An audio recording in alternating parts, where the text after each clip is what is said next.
Let's pop out the chat as well. I like how Karl's like, yeah, we're still going when we're already live. Wait, what? We're live. I said we're going live. We're live now, yeah? We are indeed, yes. Is it like right now? I can't see it on the thing now. We should be live anyway. Yeah, so I always wait. My OBS is telling us. I like how like every episode is just this now that we're live streaming it. You've got to give it a few seconds, haven't you? Well, you could cut this out of the podcast, right? I'm cutting out the podcast bit, yeah. Yeah, because on my end, the Wiki Weekends podcast is not live on YouTube yet. It very much should be. I can't see anything unless our delay is like the most delay we've ever seen. There we go. We in. I was like, so, I don't know why OBS is telling me we're live. It's that thing, isn't it? Of like just YouTube, the delay is some ridiculous amount. Mm-hmm. Yeah. But welcome, one and all, to another episode of the Wiki Weekdays podcast, the series where myself and Lucas, my ever illustrious co-host, say hello, Lucas. Hello. I'm just making sure chat's up for me as well. I was about to say that was some delay. That was a delay. Yes, this is the series where we look for a wiki on a subject we're interested in and see what kind of conversation arises from discussing the contents therein. And last week we had a special themed episode, Godzilla versus Kong. I brought a Kong themed wiki. Lucas brought a Godzilla themed wiki, and Godzilla spoilers beat Kong. Because the thing we do on this podcast is ask our audience at home which wiki won this week. You can vote on that in one of the polls below if you're listening on Spotify, or by clicking the Discord link to vote there.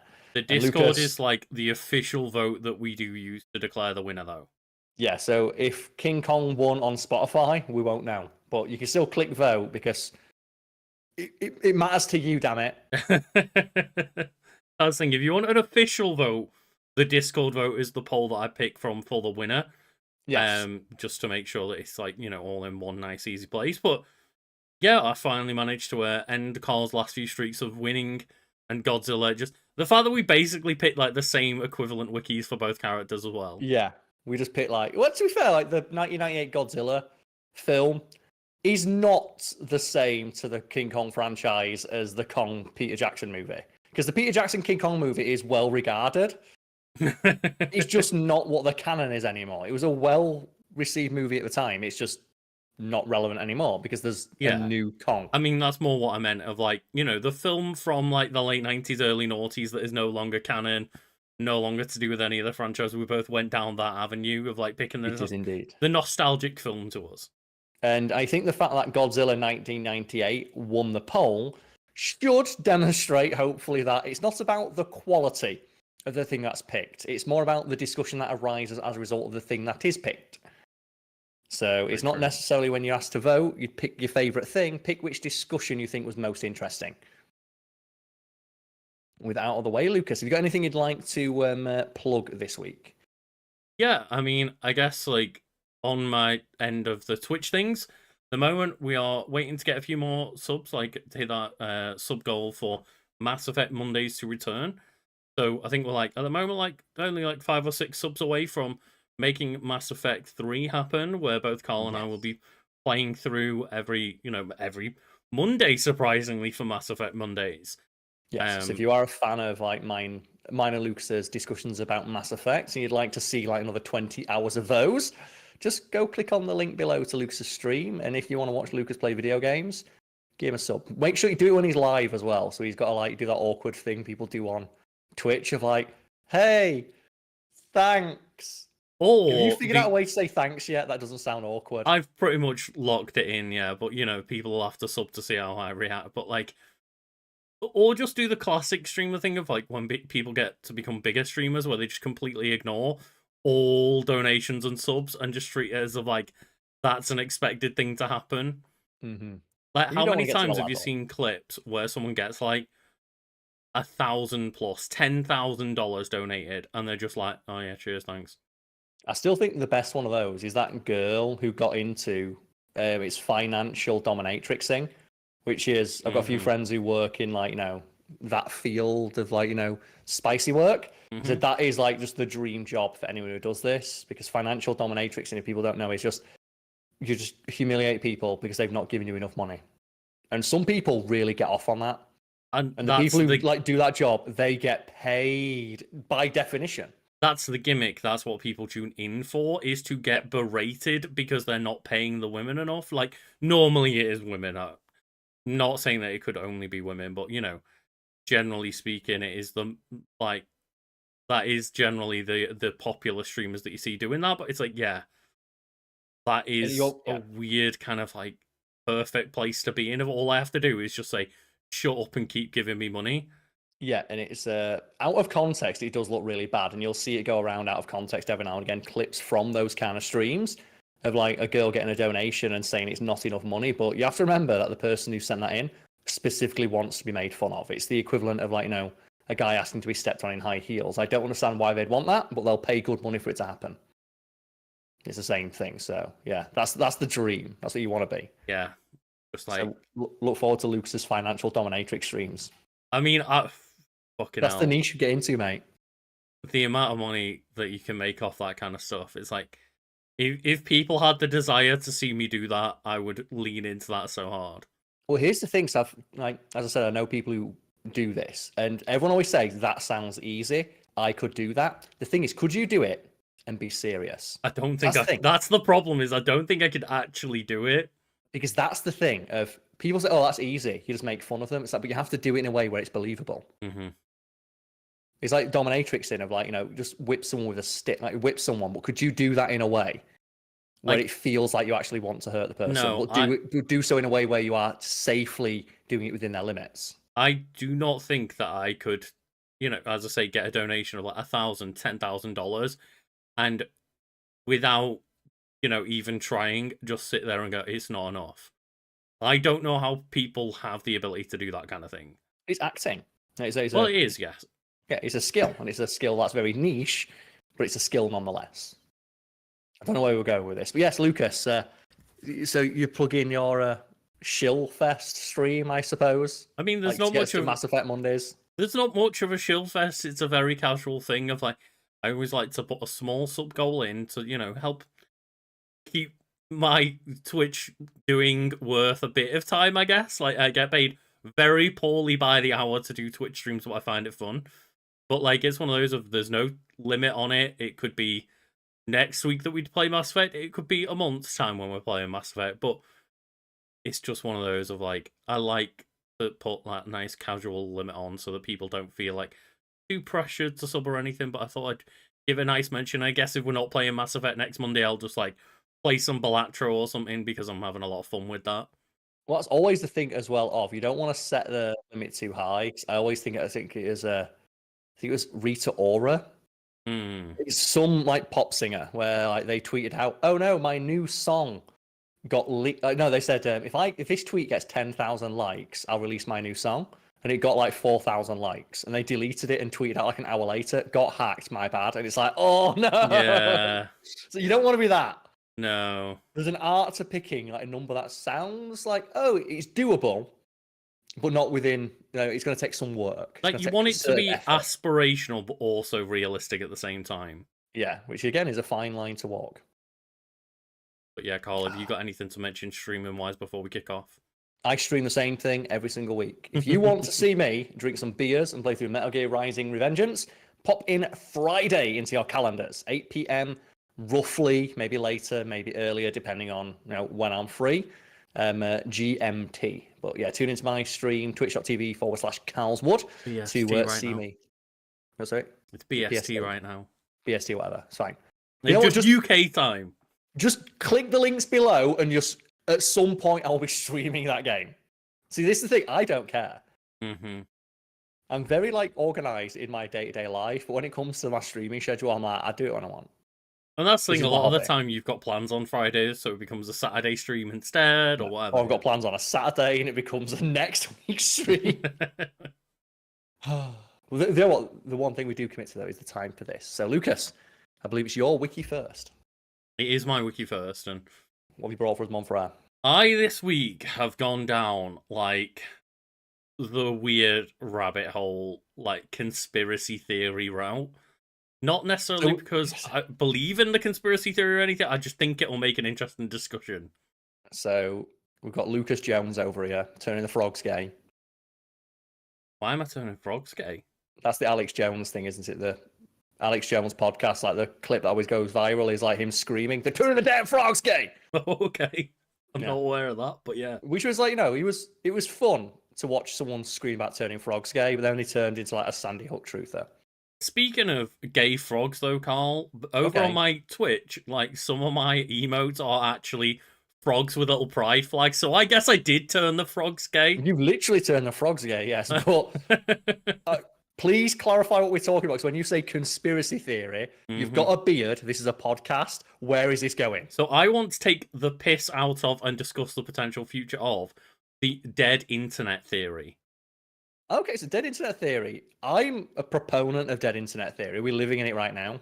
Like, we're in the cusp of living in it. That's the interesting part, and that's why I don't normally discuss conspiracy theories, but I got reminded of this one, and it's like, but this has like some weird level of kind of, I guess, like relevancy to this period's time.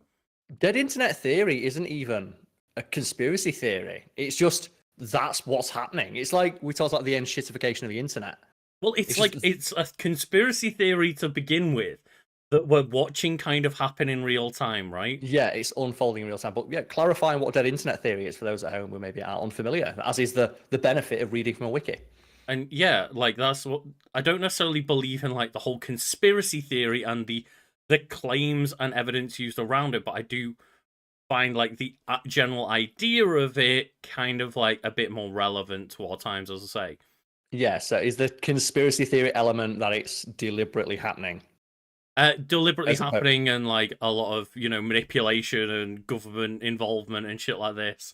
And it's always Occam's razor when it comes to these. But, we'll get to that when you just explain what dead internet theory is. Exactly, yes. The dead internet theory is an online conspiracy theory that asserts that the internet now consists mainly of bot activity and automatically generated, manipulated content by algorithmic curation. Sorry, yeah. I was going to say 5 years ago, you'd be like, no, of course it's real people on the internet. Mm-hmm. And now, 5 years later, when you have, like, what is it, BuzzFeed fired all their writing staff, and there's now BuzzFeed articles just regurgitated AI slop. Which is kind of the joke that people always used to make about BuzzFeed, is that it feels like AI-generated slop, but now it literally is. Yeah, and I know people who wrote for BuzzFeed, both for their, like, front-facing pop culture stuff, but also for their investigative journalism side. Mm-hmm. And they were really strict. They had really strict standards on, like, fact-checking for the latter. Right, and the former, they did have, like, really clear things like, okay, it's dumb pop quizzes and, like, stuff from Reddit, but at the same time, you need to have a good standard of writing. Yeah, for sure. And at the very least. It's same with obviously big site that I visit a lot of the time that gets like dunked on a lot is like IGN, for example, and like all of the the guides and the previews and the reviews and stuff, like that is all there to get the money in, but like they also do have that side where, or they have the really strict good journalism avenue to it, and like there is some really good investigative journalists. I'm mincing my words at, like, but there is like some actual journalism is happening there, but a lot of it is like funded by a bunch of guides and stuff. Well, that's the thing, is it's like that's the whole thing that BuzzFeed did, where BuzzFeed for a while had some of the best political coverage on the internet, because they had younger people who actually wanted to ask tough questions, but also didn't give a fuck about, like, the protocol. Like, they would just straight up, they would just straight up just like harass US senators and make them answer difficult questions. Similar like Vice. Vice, and now Vice is on the fucking, I think Vice has just been shut down. I loved Vice's coverage of stuff. And they had some like silly stuff in there as well. But they had some really hard hitting pieces and really good like investigative journalism. Yeah. And it's gone. And it was funded by the dumb stuff, because that's what gets the clicks online when they're into like drug dealers and stuff. But it's going to be AI slop soon. That's the thing, is like there's so many things where you click on nowadays where you're reading it and you're like, what's with the way that this was written? And it's like, oh, it turns out it was just written by AI, just slotting random keywords in everywhere. It's what it is it's like the uncanny valley effect for writing, where you read it and you go, there's just something about the way this is written that doesn't catch me. An uncanny valley, people who don't know, is It's to explain like when sometimes when you look at like CGI of a human, and it just hits the eye wrong. You don't like it, and you can't explain why you don't like it, but just something about it seems off. Yeah, and it's And just it's called the uncanny valley effect. It's just, it looks, you recognize it as human, but something about it isn't quite human. yeah, and that's the same with a lot of like robots and stuff like that, right? The ones that try to look human, it's like there's something a little bit off still about this, and it doesn't quite look right. And obviously, that's more of a gut feeling than most things that you can explain. But it's hard to explain. It's one of my favorite quotes is the one about pornography. Of when they were trying to ban pornography in America, there's a senator who was asked, "Define pornography," and they said quite succinctly, "I can't define it, but I'll know it when I see it." Yeah, It's like that, isn't it? It's, I can't, but I know it when I see it. and it's one of those things of just, we have for what probably thousands and thousands of years been evolving to notice what another human looks like and what makes it, sociable, threatening. There's a lot of just things with eye contact, body language that we will pick up on that we don't necessarily like actively know that we're looking for. Yeah, and just you don't know that you know it because it's just innate for a lot of people, and it's really difficult to explain to another person because it's just something basically ingrained in you from birth. But you know it when you see it, like when you see like the weird like CGI that doesn't look quite right, or like with AI art where it tries to represent people, and you look at it and there's something about this is off. It's too perfect a lot of the time. Yeah, a lot of the time it's like there's just that weird like sense of just this person is like too well framed and lit and looks like they've got no like blemishes to them. They're just like these perfect, almost like, as you say, like two perfect people.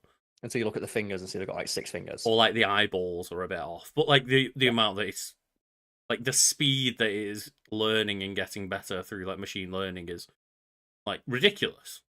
And it is, and it's terrifying. But it's also very funny because now it's so prevalent that AI art and AI generated content is starting to rip off other AI generated content and is becoming almost like unreadable. That's part of where the dead internet theory comes into play, where which is it's I mean, it's saying here it's like, mainly bot activity, automatically generated content manipulated by algorithmic curation, marginalizing organic human activity to manipulate the population.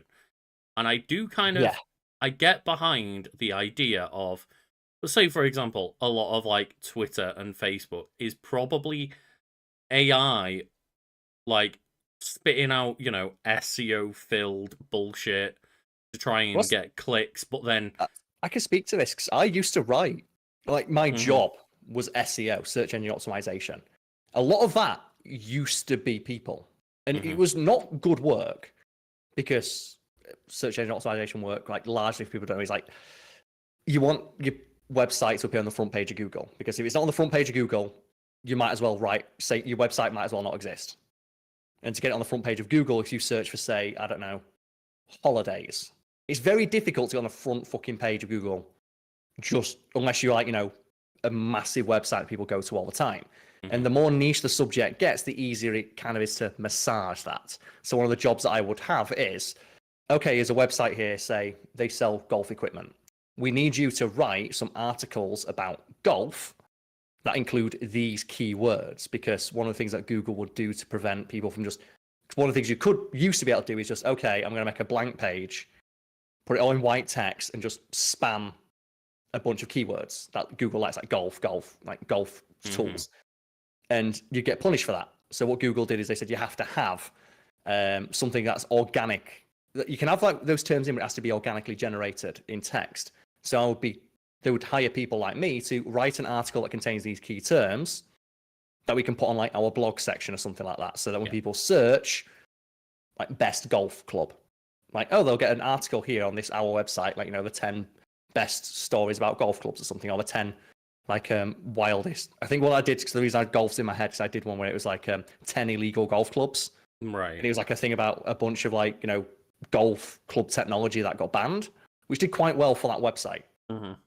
And I got paid for doing that. But now you can just get an AI to say, write me an article that has these words in it. And the part of the, like, where that links into this theory in general is like more that it also influences like bots to then click on that content.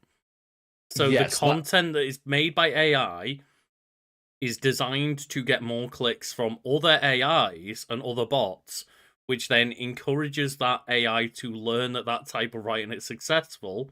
And it just becomes... And it snowballs, yeah. It's like flanderization. Like flanderization is like in a TV show, the longer it goes on, the more a character gets defined by a singular trait.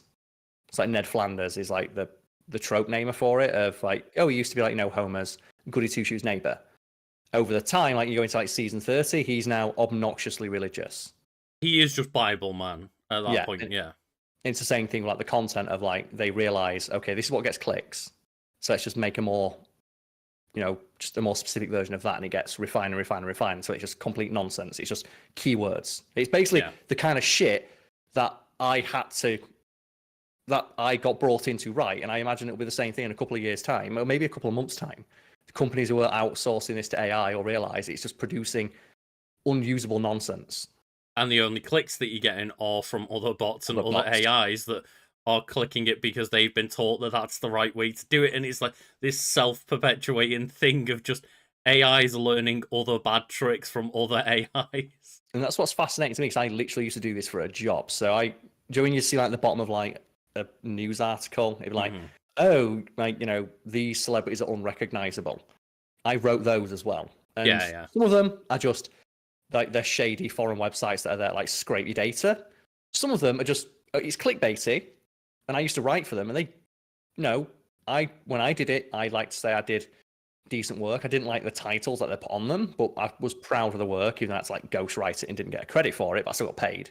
And the listicles are always interesting because they're one of those where it is great for those sites where they're not just scraping data, they're just looking for like clickbaity clicks, right? Of just, well, every time if you've got 10 items in a list, we can put one item per page, and in between each page is an ad, and that just generates us a lot of money. And that's what was my bread and butter for many years when I wrote for Cracked and Listverse and Top Tens. All three of those sites like made great use of the listicle. And you know, I'd say some websites were a bit better with it, of like, you know, having just 2 pages. I think Cracked always had 2 pages. Then you have like the lesser sites, which I wrote for, but always like use a pseudonym. And they'd do that of like every entry is a new page, so they can get like 10 times the amount of clicks. Karl Large Forest writing in. And now we don't have that. It's just AI, and it's I can see the appeal. It's free. Well, that's the thing, right? Is that the people running the sites like, well, we pay you to do it, but we can also just like ask this machine to do it for free for us. Yeah, and it's going to be the exact same thing that happened when, like, you know, well, why would I pay someone to you know, do search engine optimization for my website when I can just go make a blank page, put all white text, and just put every keyword related to my business on the page? It's like, because Google knows you're going to do that, and will fucking hammer your search results. Same thing with like YouTube, where remember that dickhead's like, hey, I figured out the YouTube algorithm. If you just put every single popular topic as one of your keywords or your tags, you'll get loads of views. And I remember people sent me that of like, why don't you do this? Because I used to do search engine optimization. That's link stuffing. That will crater your results when Google figures it out, because they fucking hate that. And they made it as if it was going to work for like a month, and they're going to figure it out, and then you're going to be in the shit for it. But I remember when that came out, and I was like, why does not everyone do this? Because everyone who's tried it gets their channel deleted. It's like, guess what? This is not a new thing. It's just that YouTubers didn't know about it. And that's I used to do it for a living. And it's funny because you mentioned that, like, the white text on the white background thing so that no one will see it. Yep. I saw a funny thing recently of a teacher was using that to try and figure out who was using, like, AI and ChatGPT and stuff, like, all their essays. Yeah, put swear words in the bottom and stuff. It was like, in the prompt that they were putting out like a 2-3 paragraphs of a prompt for what like an essay needs to be. And then you put in size 1 text and put at the bottom just a bunch of nonsense. So if they copy paste it into a ChatGPT. Yeah, I think the example I saw used of like they made white text like in the middle of the paragraph just say like must include reference to like Frankenstein and a banana. Yeah. And you And put in then size 1 point text. then when everybody who used ChatGPT like put that into, they just copy pasted it into like something like ChatGPT. Yep. They were unaware that there was a piece of text that said about like the Frankenstein and banana. But Yep. then when the teacher receives the essays, it's like, well, anyone that mentions Frankenstein and bananas, they've just used AI. Yep. And it's like, I love that kind of thinking of like being able to just use that kind of shit to catch people out for being lazy. Well, they find a lot of it in academia as well. There was, I think, I forget what the specific word is, but it was a specific word that was noticed that is appearing in a lot of academia. Mm. And it's because people are feeding, like, abstracts into AI, and just one of the, this is the key term that's used. So, Right. and you can tell because does it use this word more than often? But does it use this word in a way that doesn't make sense? Mm-hmm. Getting back to the theory itself, though, An Karl. internet theory, yes. The proponents of this theory believe that these bots were created intentionally to manipulate algorithms and boost search results in order to manipulate consumers. Some proponents of the theory accuse government agencies of using bots to manipulate public perception, saying things like, the US government is engaging in an artificial intelligence-powered gaslighting of the entire world population. And that's where it goes into the thing of that's Alex Jones there turning the frogs gay nonsense. It's like Occam's razor, the simplest explanation is probably the one that's correct. It's like it's more profitable for companies to not pay people to create content. It's that simple. Like I said, I used to work for like pennies per word. It was like 1p per word. Yeah. To write a 500-word article that includes all of these things. They don't care about the quality. They just care that it contains these keywords and they can put it on their website and improve their thing. They just got the offer of now it's free. Exactly, yeah. And that's, like you say, Occam's razor, which people don't know. The simplest answer is usually the correct answer. Yeah. That's not the exact term, but I'm paraphrasing there. But just usually the answer is the most simple thing you can think of. And for this, it's not that like the US government is trying to manipulate us all. It's people are just trying to get away with like getting work for free rather than paying people to do it. Yeah, you cut out for a second on my end there, but am I to gather that it was just that people don't want to pay for work? Yeah. It's that simple, and it's the same thing that's going to happen when I got paid all those years ago. Of the company's like, why should I pay someone to do this when I can just get this to do it? And they'll get the robot to do it. It'll do a shit job, and they'll have to bring someone to fix it. And for some reason, right now, the way of thinking with a lot of the people that run these sites that are completely out of touch is just that, well, we can just replace these people and no one will fucking notice. And the thing is, a lot of people might not. I think Facebook apparently is very dire now. I've not used Facebook in that fact. Apparently, Facebook is just all AI generated. That's the thing, yeah. That's one of the things that have been mentioned and probably is listed here of just a lot of Facebook has now become people just using bots on accounts to try and troll for clicks, but then all of the likes and the comments and stuff are from other bots, and it's just feeding the machine. Have you seen as well, because of that, because the AI is learning from itself, like the posts that get the most interactions, the ones that the AI is training itself on, and the one they've started creating Crab Jesus. Oh yeah, just completely nonsensical stuff. So do you want to explain that? You might have a better idea than I do. Yeah, so there's basically these. It's a very it's just a new spin on a trick that has existed for a long time, and that is build up a lot of fake views, or not fake views, but get artificially inflate the views of something. A good example of this is Reddit. There is a lot of value in having a Reddit account that has good standing. And this is one of the things that when I point it out, people will notice it and they'll fucking hate it. And it is one of the tricks you can do to get a Reddit account that has a lot of karma that you can then sell to an advertiser, because now you have an account that can post anywhere on the site. Because the thing they do on Reddit is if your account's not in good standing, your post won't show up and stuff. Is just post on any of the animal subreddits a picture of a dog or a cat and just say, hey, I just got this dog or cat. What should I call it? Yeah, that's a popular one. I've seen another popular You'll see one it a lot. for farmer bots, they call them, is to go on am I the asshole, and just ask a question. that is so concretely one-sided that just every single comment is going to be like, of course they were the asshole. What are you thinking? Yeah, like that's like a different aspect of it, because that's more like people wanting to get negative feedback, but specifically to create an account that you can then. Oh dear. I believe we've lost Karl. Or like, someone who wants to spam crypto links everywhere.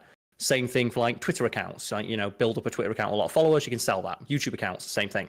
It's an old trick. I had offers to like have my accounts bought because they have enough followers. Yeah.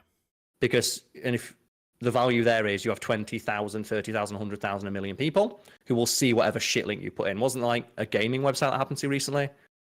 I had like a couple of million subs on YouTube. Like someone just took it over and put a bunch of crypto shit in there. Oh yeah. Game Explain had that happen as a YouTube channel. Like they just all of their videos got deleted, and it was like a crypto scam thing of just like all of a sudden this channel was like this crypto channel with millions of subscribers going up buy crypto. Yeah, it's an old trick. Like one that affected. No, it didn't affect me, but I noticed it. It was an account I used to follow, and it was just a guy who posted Simpsons quotes. I think it was like Simpsons quotes of the day. Yes. And I think he got like 100,000 followers or something like that. And then one day, I realized I've not seen any posts from that guy in a while. So I checked my follows, and I'm following a fucking crypto account. And I'm pretty sure like that guy just sold his account because it had 100,000 followers for like 30 grand or something, because they offered him like money for it. It's like, fuck it. Yeah. And I think he made a new account.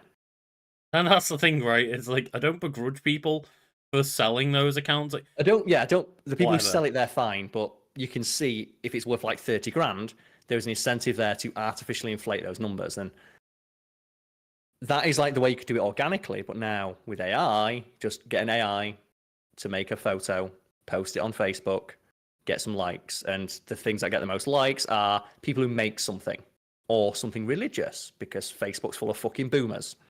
Like animals and religious shit, yeah. Yeah, but the AI is then copying the posts that do really well and just combining them, because, well, if a post about Jesus and a post about a cute animal does really well, Jesus with a cute animal should do better, right? And that's resulted in just crab Jesus. Of just like combining and smushing them all together to the point where now the most popular things is going to be Jesus as a crab. And it's yeah. And that's actually a thing in real life. So it's there's a word for it, and it's called what's the specific term? Is this the thing of like everything in the world becomes crab eventually? It's carcinization. Right, yeah, like crab is just the perfect life form. Yeah, it's a phenomenon of convergent evolution where just the most efficient life form is crab. And it's really funny that AI has figured that out of just crab Jesus.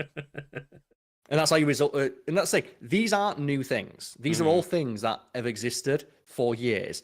I have been parlay to them. I have taken part in making some of these things happen in a way that I am, okay with. Like this white hat SEO work and black hat SEO work. So like white hat's where you do it like legit by like writing an actually researched article that contains the keywords. The bad way of doing it is just link stuffing and things like that. Exactly, yeah. Just AI has made it so much easier, but has also made it so much more difficult to control. That we cannot control the amount of like AIs and increasing bots that are happening right now. Like you go on to X.com, you go on to Twitter. It's all bots. And pussy all of it, my pussy in bio. Like how pussy quick in was bio, that? link in bio is just everywhere. And the people, they're not real people, they're AI generated women. Mm-hmm. And you can see the next thing, it's stolen content. It's either one or the other. But now it's becoming so much easier to AI generate women that it's like a lot of it isn't even stealing other people's like, OnlyFans content anymore. Like, just make AI photos. It's just it's a thing that already existed. It's just the tools and the barrier for entry are now so much lower. Yes, and that's the thing that is neat, because people think this is a new phenomenon. It's not a new phenomenon. No, it's just now that the barrier of entry is so much lower that there's almost no risk. The only thing stopping you from doing it is your own sense of morality, and scammers don't care. Exactly, yeah. And the only thing stopping people previously was not giving a shit and effort, and it's not giving a shit and money. Mm-hmm. Now you don't need the money. You just need to not give a shit. Now it's become so free and easy to do that just more people are jumping on board. And even if it only makes you a little bit, if you've got it's like crypto, isn't it? Of Mhm. when people were just like buying like 1,000 GPUs. Yep, and it's just I should say you don't need to make much per bot or per AI, but if you can send out a lot of it, the little bits add up. Yeah, and that's the thing of you might think, well, is it really worth doing for like a couple of pence, a few dollars? There's places in the world where that few dollars is worth a lot. And if you do that and replicate it 10,000 100 times. times, those pennies add up. It reminds me of like in Venezuela, where Venezuela's currency crashed. And one of the most stable ways to earn money in Venezuela for a while? Grinding gold in World of Warcraft. Oh, right, yeah. And the money in World of Warcraft was worth more than the Venezuelan dollar. And you could earn more per hour grinding for gold in World of Warcraft and selling it on eBay than you could working, because you'd get it in dollars, and the dollar exchange rate to Venezuelan dollars was so high that it actually paid more than minimum wage. Yeah, it's funny. I think that they were talking about WoW. It might have been a different game, but I remember watching like a TikTok by like a clip of like Pirate Software, I believe they're called Thor, where they were talking about how, well, two like online cartels for a Blizzard game, I presume WoW, were like figuring out ways to get gold from other accounts really easily and breaking like two-factor authentication and stuff. And Yeah. then a third cartel had to reach out to be like, here's how they are doing it, stop them doing it and ban them all, because our cartel is now suffering because the price of gold has gone down so much. Yeah. And that's the thing. If there's money to be made, there's someone out there who's min-maxed the fuck out of it. Mm-hmm. There is indeed, but yeah, And I said, and it can be a benefit. Like there's people in Venezuela who managed to like buy food. Like it literally paid more than minimum wage to grind gold in World of Warcraft. Yeah. Then there's other ones who just see, like gold farms in China are a thing. Mm-hmm. And the last thing is, it's not necessarily when we say gold farms, we don't mean like people mining for gold. We mean people mining for like digital gold. Yeah, and that's the thing and now it's just cheaper to get a bot to do it. Just design a bot to do that. So it's a thing that's always existed. It's just now it's so much easier to do. We're getting banned on like fucking RuneScape for botting their mining level up years ago. Like, yeah, it's not a new thing. I remember it happening like in high school and shit. But now with the dead internet theory posits that it's all going to be artificially created. It's going to be not because of any concerted effort from a government. It's just going to be companies realize it's cheaper, and now the genie's out of the bottle. You're not going to get it back in. Yeah, and there is just like a couple of sections here on like claims and evidence that just so briefly want to get through. Just scroll Facebook. I've just like, yeah, this is where just it goes off the rails a bit of like, I totally believe that the internet is being flooded in places by bots and by AI and all this jazz. Just look at any viral Twitter account. Any tweet that goes viral, every response is just a fucking bot. It's like pussy in bio, as you say, like all of them. And we're not trying to be like rude or flippant here. That is literally what you see all the time. Yeah. And yeah, it's just when it gets to the side of like, well, all this is being done by like the Illuminati and all this shit to like, manipulate us all into the ground stuff. It's like, no, it's people being lazy and just wanting to make money easily. Yeah. It always is. And the barrier for entry is so much lower. And in specific regards to Twitter, it's because a lot of the safeguards, like there was a lot of bots on Twitter before, but for the most part, you didn't see, you interact with a little bit, but now it's just, you can pay now they're all $8. gone, right? Because of all Lord and Savior Elon Musk. You pay $8 and you can just guarantee that your tweet, no matter what it is, goes to the top of everything. So just every viral tweet, just every fucking person spamming their crypto link or to try and get views and likes on their Twitter account to get followers to sell to a bot farm or a crypto company. Yep, and race to the bottom. It is a race to the bottom, but I'm so glad that Elon said he'd get rid of the bots, so that'll happen, right? Yeah, it's interesting for me because, like I said, this was my job for years. Yes, yeah, and I like that's why I wanted to pick it. Like when I got reminded about this theory, I was like, I know that Karl just will find the conversation interesting, but B has like, you've literally experienced elements of this and like dealt with it. Yeah, to work on the back end. Yeah, it was my job to create content. That's why when they say content create, I was the most literal definition of that. Of like create content that that will get us up in the algorithm. The job that you used to do, you would have been replaced by a bot by now. Yeah, I would have been replaced by a bot. Yeah, I know my friends who are stuff are still doing it, and they're annoyed. But the more seasoned ones, like, okay, it's going to suck in the short term, but eventually, they're going to realize that it's going to swing back around at some point. It has to, because. Do you see the guy who is suing an airline? Because like Joe, when they've got the helpers, and now like all of them are just AI. Again, it used to be cheap, just hire someone in a foreign country to do it for like pennies on the hour. Now it's even cheaper getting AI. But some guy realized it was an AI and got the AI to agree to give him an upgrade on his flight. And now that's contractually binding. Like he took it to the court and like, your AI promised me something, it's representative of your company. And the company's like, well, no, it's not. That the AI promised you something it didn't have the rights to promise. It's like, but it's your AI. And the court said you've got to give that guy that. Like, your customer support, you're cheaping out and using an AI, but your customer support promised me an upgrade. And it's your fault that you're using a shitty bot for it. Yeah, and do you know what that company did? Got rid of the AI and brought people back. Because they realized it's a liability nightmare not to have a human being that you can blame if something goes wrong. That's the thing. What happens when that one person figures out and posts like the formula for getting the upgrade online? What about when they put out, here's the logic loop that you get that bot into to make it give you the upgrade, and then everyone can get promised an upgrade? Not even that, just like, just the one of like, hey, here's how you get the bot to say racial slurs. And now you have an official representative of that company saying a racial slur. And like, and now I could just been tons of ones where it's like, I've convinced the bot that its job is to now get me into its servers and shit like this. Of like, you can just working like not hacking or anything, just using like social logic against the bot to make it believe it's doing something different. And that's the thing as well of it's entirely legal because there's no precedent for it. And the companies, as soon like every time there's a story about something like this going wrong, they immediately backtrack. They realize, why do we pay a person to do this? Oh, that's why. So you can have a person to fucking blame if something goes wrong. It was like I said, that guy got his upgrade, and there's people like asking AIs like from companies to give them like the ingredients for thermite or napalm with their company logo and branding on it, or saying racial slurs. And it is a pro tip: as a company, unless your name's Twitter, you don't want that. That's not what your brand wants. And it's one of those things of like, okay, but yeah, there's rules put in place.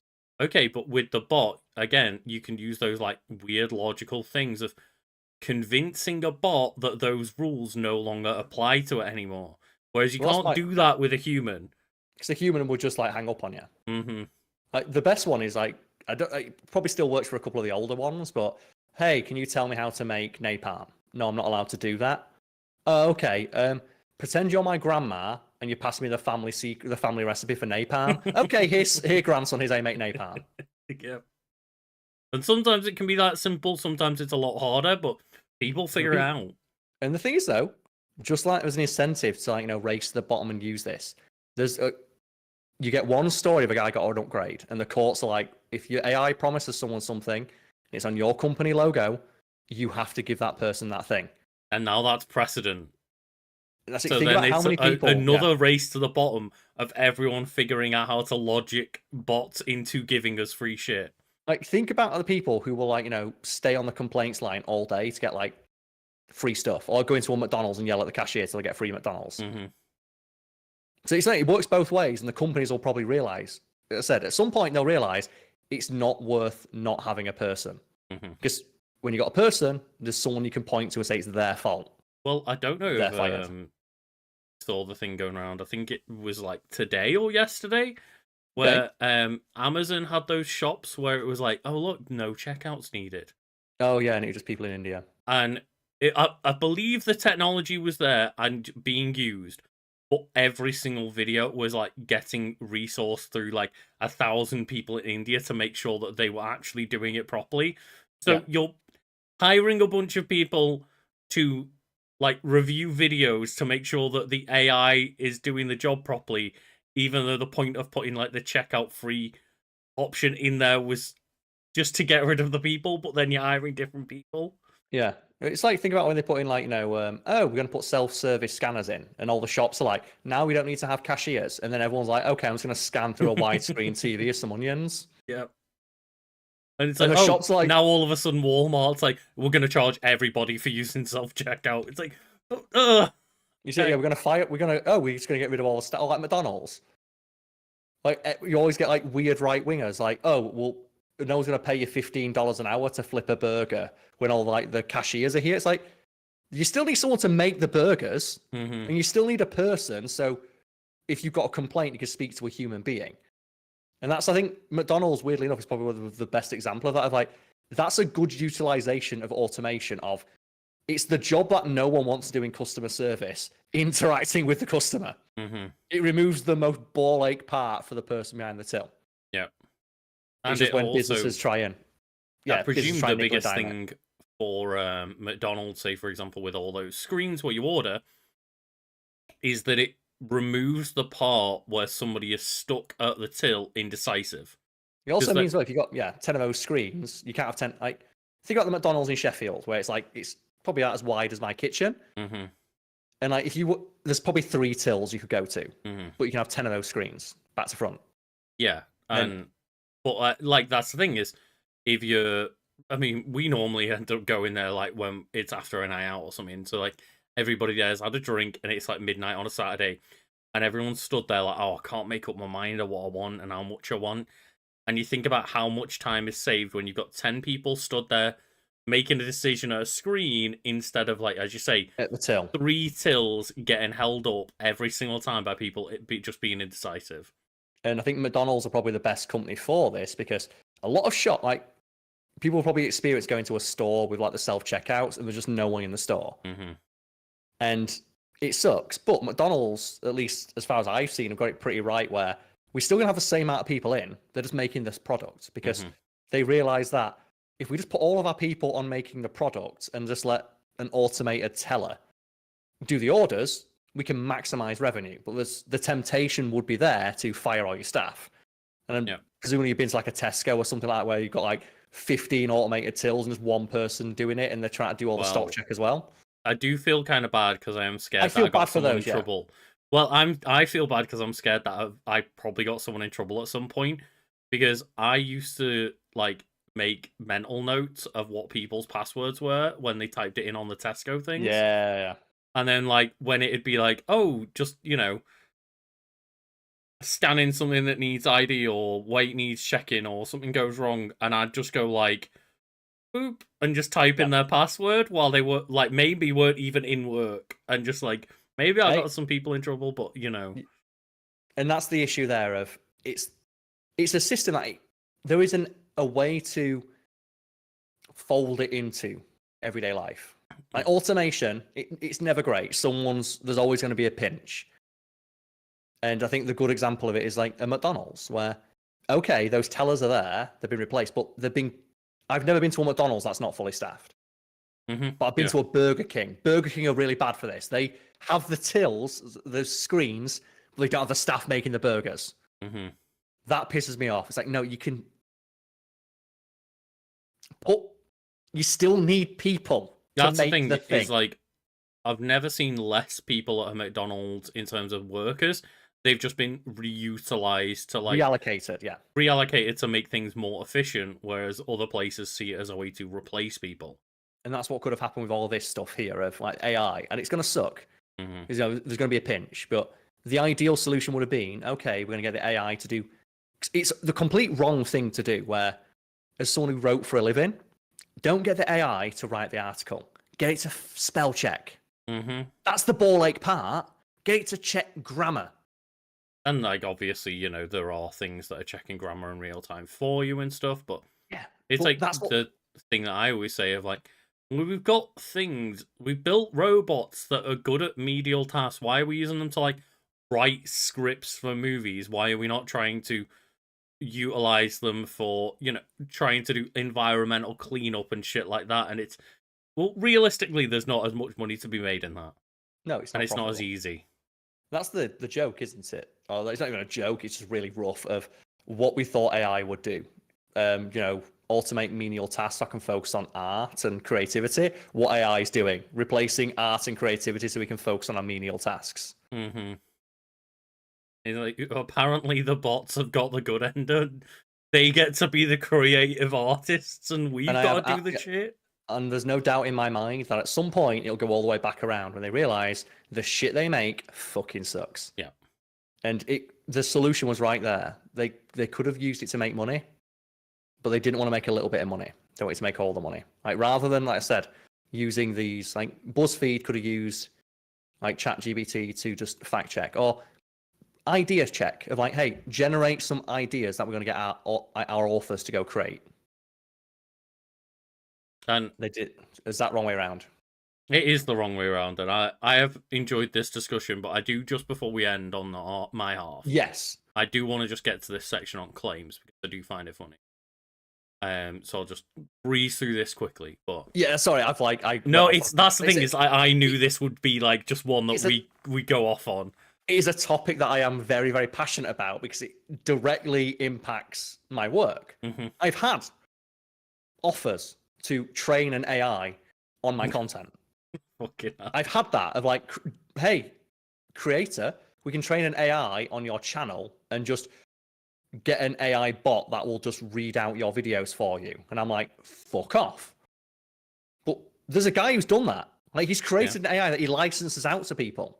Mm-hmm. And presumably he's going to make a lot of money doing that. And I hope that amount of money he's got is worth his soul because he no longer has one. I'm pretty sure. That was a quote at one point, I'm pretty sure at one point, like, we had someone mention that there was like somebody turning Fat Fiend articles into like AI videos or something. Yeah, people tried. And it's like, okay, cool, they're gonna fail because that's not what was built. Like, that's not how the success of that channel was built. It's the human element. And I saw a quote that sums it up of, like, I didn't believe in souls until I saw what art looked like when it was made without one. That's a really good quote. It's all that needs to be said. I didn't really believe in the idea of a soul until I saw something that didn't have one. Mm-hmm. There was just dead AI eyes behind all those pictures. Yeah. But yes, the claims here are that the dead internet theory has two main components: that bots have displaced human activity on the internet, and that actors are employing these bots to manipulate the human population. And they don't mean like actors on movies; they just mean like people acting in that way. Yeah, like, which is, it's the problem of there's some truth to it. If we do have actual evidence of Russian bot farms influencing the election. Yeah, and that's why I find this so interesting, is because we are at the kind of midpoint of seeing elements of it existing, but also other elements just being farcical. That's the problem of, like, they go too far on it, of like the theories of just, it's, why would Russia create this disinformation campaign? Is it's like take over the world? It's like, no, it's because it benefits them financially if America's doing shit. Mm-hmm. They want to see America in a bad place. Their economy prospers when America's doesn't. Yeah, and there's the first part of this theory. The bot creates much of the content on the internet and perhaps contribute more than organic human content has been a concern for a while, with the original post by Illuminati Pirate, I don't know where from, it doesn't say, citing the article, how much of the internet is fake? Turns out a lot of it actually in New York Magazine. Yeah, there's quite a bit, and it's for the reasons we mentioned earlier of just, and the problem, the issue is, actually, no, it's not an issue because the fake stuff was so shit, no one paid attention to it. But now it's getting to that point where, like, some parts of it are really farcical, like the crab Jesus, where it's machine learning is learning off other machine learning, and it's going down this like weirdo rabbit hole that makes no sense. But then there are other elements that are genuinely just learning off human behavior and writing and creation, and is starting to get good at it. Yeah, and it's going to get really good before it gets real bad. Mm-hmm. Because there's only a finite amount of content it can base itself off of when it comes to human creativity and contributions to art and culture. But with it being AI, it can generate ad infinitum. And we are also seeing like backlashes where now we are trying to get into like the beginning phases of people fighting back against like companies for just, not claiming where their machines are learning from and what has been stolen. And Yeah, there's a couple of tools you can use, like artists. So there's a tool that just puts like basically an invisible, same as like that text thing, like it's the artist equivalent of like 0.1 size white text of it makes your image unreadable to an AI by just adding in a bunch of invisible, like just random geometric shapes. So if an AI Right. tries to copy it, it just creates like an abomination. But yeah, like we are hopefully seeing the beginnings of some laws and precedents being put in place to protect people's content from just being stolen by all these machine learning You'll AIs. never get the genie back in the bottle. There's too much money. There is, There's too but there's too hopefully much we money. can see like some kind of limits and controls and laws put in place at some point. There You would will hope. be. Oh, it's just the entire internet's a write-off after 2023. That's the thing, right? Like, which way is it gonna go? Yeah, there's too much money at stake, and even if they get to the point where it's sad to think about, and Mhm. it sounds really just nihilistic, but even if there was laws put on the books tomorrow that made it illegal, it's the internet. Well, obviously, It's like piracy is illegal. Look how easy it is to get content, and when there's so much money at stake, and it's been proven that it's almost impossible to stop, you're not going to do. The genie's out of the bottle. The best we can do is stem the flow. it's wild how crazy things have gotten, and obviously, like, it's a bit of that weird, like, context thing of this isn't necessarily the person that would know, but they probably should know. There was an interesting clip I saw of an interview with Microsoft OpenAI CEO, Mm-hmm. where they were asked, like, well, what is your machine learning learning from? Yeah, They what went, do you know? well, a bunch of licensed content that we've paid for and other things. Which will be Bing search results, And like YouTube and shit like that, right? obviously. And Why it would was not be? like, okay, so what's the other stuff that it's learning from other than the licensed content you paid for? Is it YouTube? I don't know how to answer that question. I'm afraid I don't know. And it's like, again, it's not necessarily their CEO, their high level. It's not necessarily their job to know, but it doesn't look good when they don't know. It's the same thing like Twitter. The reason like Elon Musk, he got forced to buy it, but there was a lot of when he was in the process of buying it, and now kicking and screaming the entire time. There was like a lot of written about, well, Elon Musk is all in on AI, and Twitter represents a treasure trove.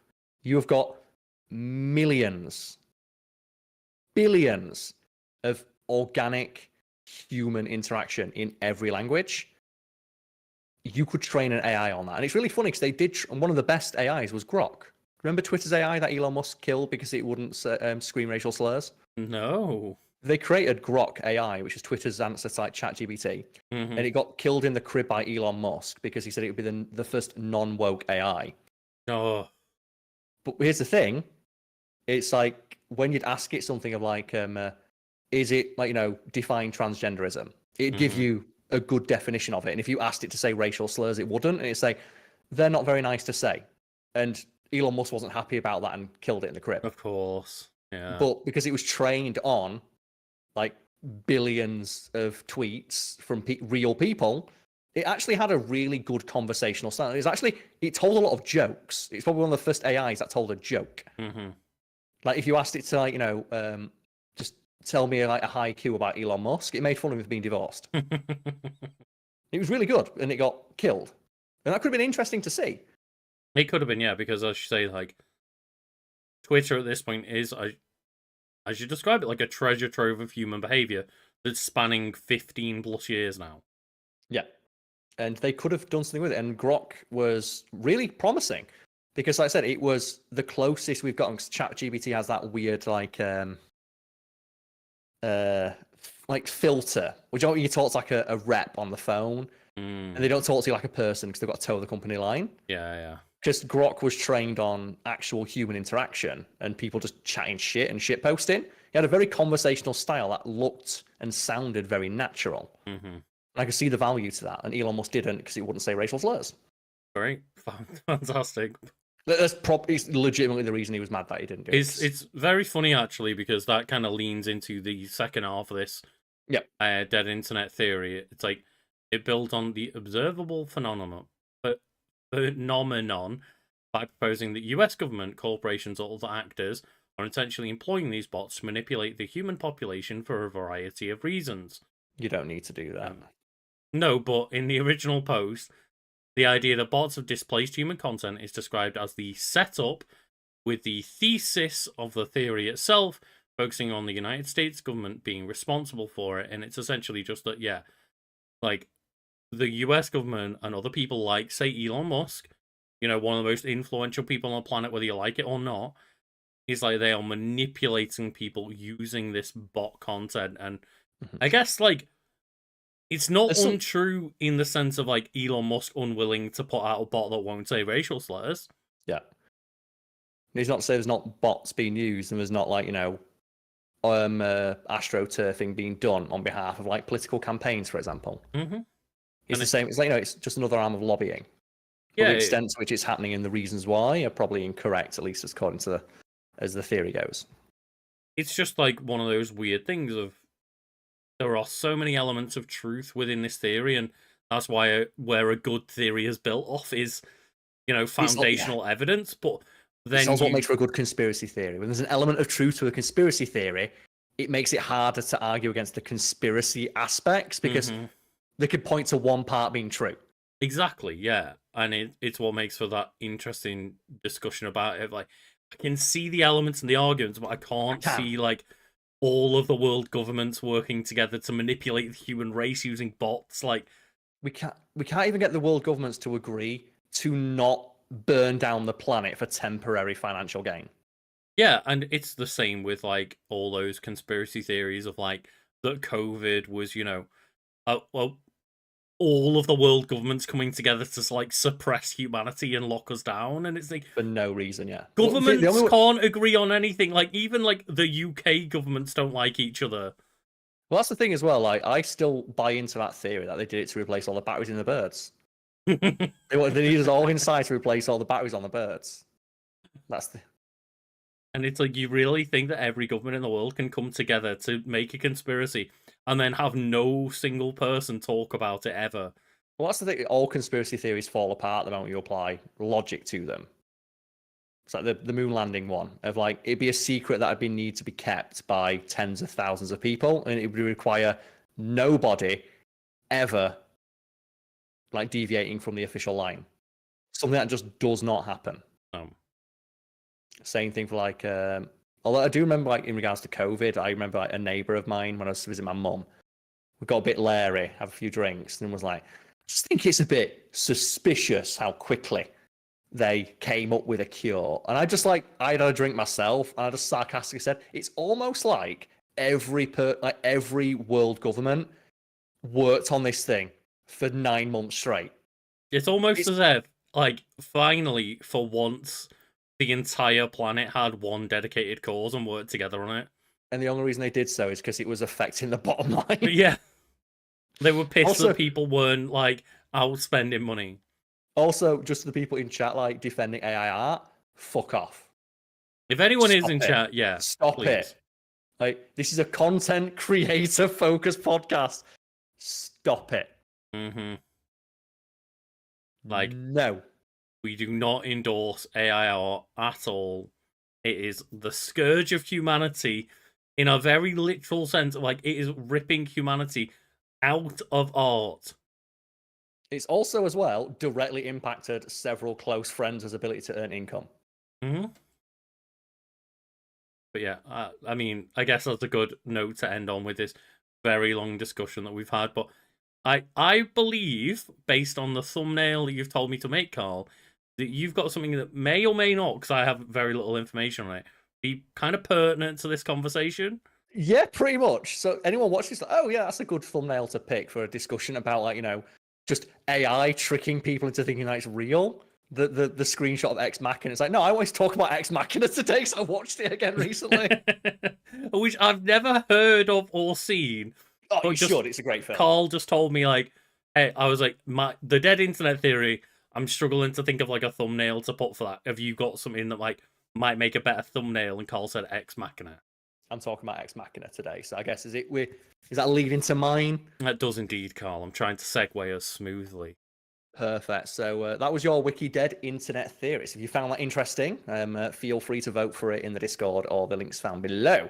But don't do so before we hear my Wiki entry for this week, the film Ex Machina, which you have not seen, Lucas, but it is quite similar in at least the topic of discussion that's going to be had to like what you brought in regards to like AI. Yeah, it was like randomly a very good fit this week. Just sometimes it happens. It's there's a word for it now of not lateral thinking. It's parallel thinking. I was like, oh, cycles have synchronized. It's just parallel thinking. It's where just you end up coming to the same conclusion because you're obviously experienced in the same world, and just your mind might make the same connections between things. And you came up with Dead Internet Theory. I came up with Ex Machina, completely independently of each other. We should add. We don't like Lucas only knows what I'm going to talk about roughly about an hour before the podcast happens, just to make the thumbnail. Yeah, I literally went, I've not told Karl until we began this podcast what I was talking about to give him that surprise. But I was like, mine's not going to make a good thumbnail. Can you tell me what you're talking about in case it does? Yeah, so Ex Machina is a 2014 science fiction psychological thriller written and directed by Alex Garland. And how familiar are you with the work of Alex Garland? Because they've got a pretty eclectic CV. Well, I'd not heard of the name, but I did notice when I was making the thumbnail that every single poster was like, from the writer of 28 Days Later. Yeah, so Alex Garland was the screenwriter for 28 Days Later and 28 Weeks Later, which is like, we talked about that previously. Really great film. Yeah. The Danny Boyle film, like probably one of the like good zombie movies that came out in that glut of zombie movies in the 2010s. Still probably 28 Days Later, I presume, one of the better ones to this date. Yeah. Yeah, it's that. It is Zack Snyder's most competent film, where he did the Dawn of the Dead, Shaun of the Dead, and then the original Dawn of the Dead and Night of the Living Dead. But he also wrote Annihilation. I'm not which is familiar with the that. Keira Knightley one on Netflix. Yeah, I'm not familiar with it. Which is also like really mind-bending. But here's the thing that I found quite interesting. Mm-hmm. He also wrote the screenplay for the Halo movie that never got made. Oh, do you remember that Halo movie that was going to get made? Yeah. He wrote the screenplay for that. And maybe that would have been better than just the TV show that we got. Not really though, because he wrote the screenplay his screenplay was rewritten by one of the guys who wrote Game of Thrones. That's the thing, is like, I don't know how to feel about it. It's like Weiss and Benioff, is it, that did Game of Thrones? Yeah, D.B. Weiss and Benioff, yeah. Because like the stuff that they have put out, apart from trying to rush Game of Thrones to get to other projects, is great work. Yeah, but then I can't trust them because they rushed the end of Game of Thrones. That's the thing. I would have loved to see Garland's Halo adaptation, given that he wrote Ex Machina 28 Days Later. He also wrote, we have it here. Where is it? It's got his thing up. Judge Dredd. Oh, he did. He did the more modern Dredd. The modern Dredd. Yeah, he wrote the adaptation of that. So he's proven that he can do a good adaptation of a character who never takes their helmet off. Yeah. True. Do we know that he could do it? He also, but Lucas, everyone's got to have that one bad part of their CV. He was also a consultant on DMC Devil May Cry. The bad Devil May Cry reboot. I mean, that's the thing, is the worst part about that is the writing in the world, and presumably that's the part he was involved with. Yeah, which is a shame. But no, like, just a really interesting filmmaker. And Ex Machina was his directorial debut. And I did see that, like, the main three cast is, like, pretty recognizable and good. Of like Alicia Vikander, Oscar Isaac, and Donald Gleason, is it? Yeah, Domhnall Gleeson. Yeah, I forgot his name a little bit there, but yeah, like three just pretty good actors that are likable, and were all three of them in Star Wars? I don't know. Domhnall Gleeson and Oscar Isaac were. Alicia Vikander was Lara Croft. She was Lara Croft. I was wondering if like she was secretly just somewhere as like cameo in that Star Wars trilogy of like. She might have been like every actor was in Star Wars.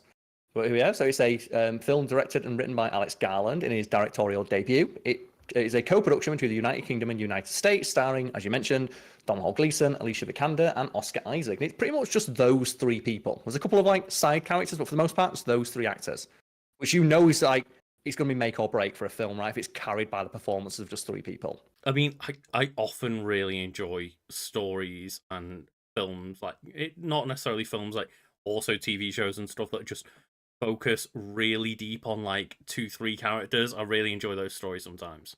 Yeah, and it follows a programmer who is invited, and the programmer is played by Domhnall Gleeson, and who is invited by his CEO, Oscar Isaac, to administer the Turing test to an intelligent humanoid robot played by Alicia Vikander. And I believe as well, isn't it Domhnall Gleeson that in Black Mirror is like the AI guy? Yeah, That's like the robot of her dead husband. Yep. Funny little turnaround there. It is, yes, and it is a fascinating film to watch. And I'm not going to get too much into the weeds of like the plot and stuff, because I would like people to go watch it for themselves if you've not seen it. It's a really, really interesting film. But I just wanted to talk about the themes presented therein, because it deals with an AI, and it's the Turing test, which presumably everyone knows the Turing test, right? It's a kind of computer fool, or an AI fool you into thinking it's human. Do you have any favorite examples of a Turing test in fiction? I'm actually either unfamiliar or forgotten what the Turing test is, so please explain. Well, there's numerous interpretations of it, but the most basic one is, can a computer program or AI convincingly portray itself as human?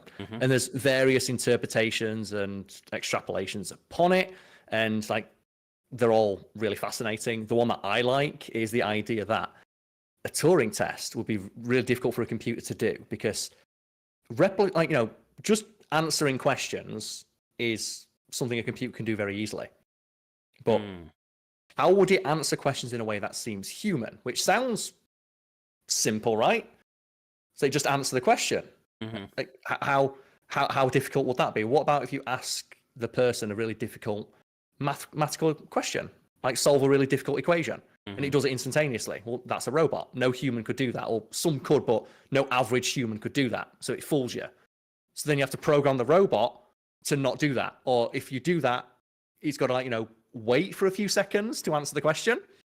Yeah, there was one video that I saw recently. I can't remember what company it was, but they were showing off one of their bots, and it was doing a couple of simple tasks. But I think like one of the things that stood out was the way that it answered. It did have that moment of like showing up on the head, like I'm thinking, I'm processing this answer for 5-10 seconds, but there was elements where the robot paused or said like or just little conversational tidbits where you wouldn't program that into a robot that you're trying to make efficient.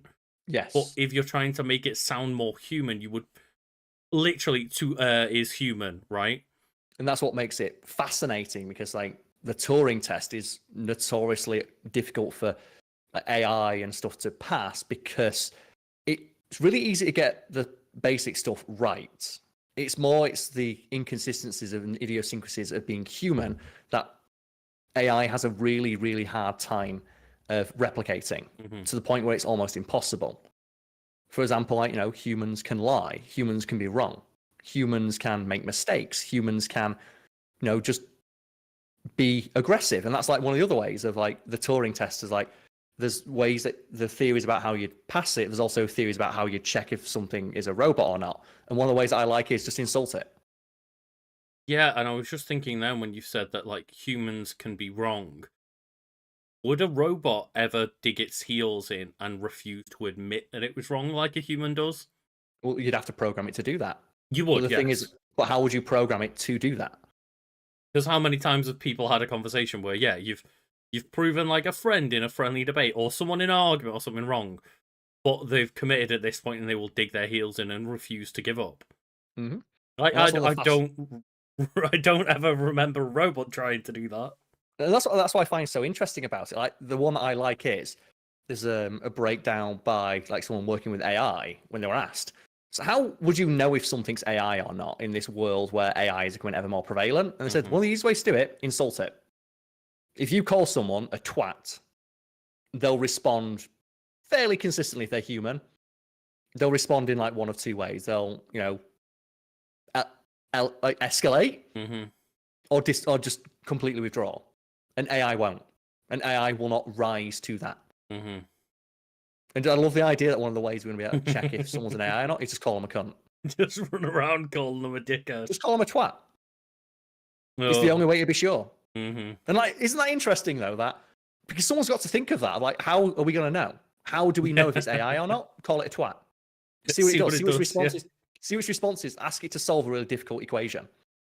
And if it does it instantaneously, it's a robot. Yeah, that's really interesting.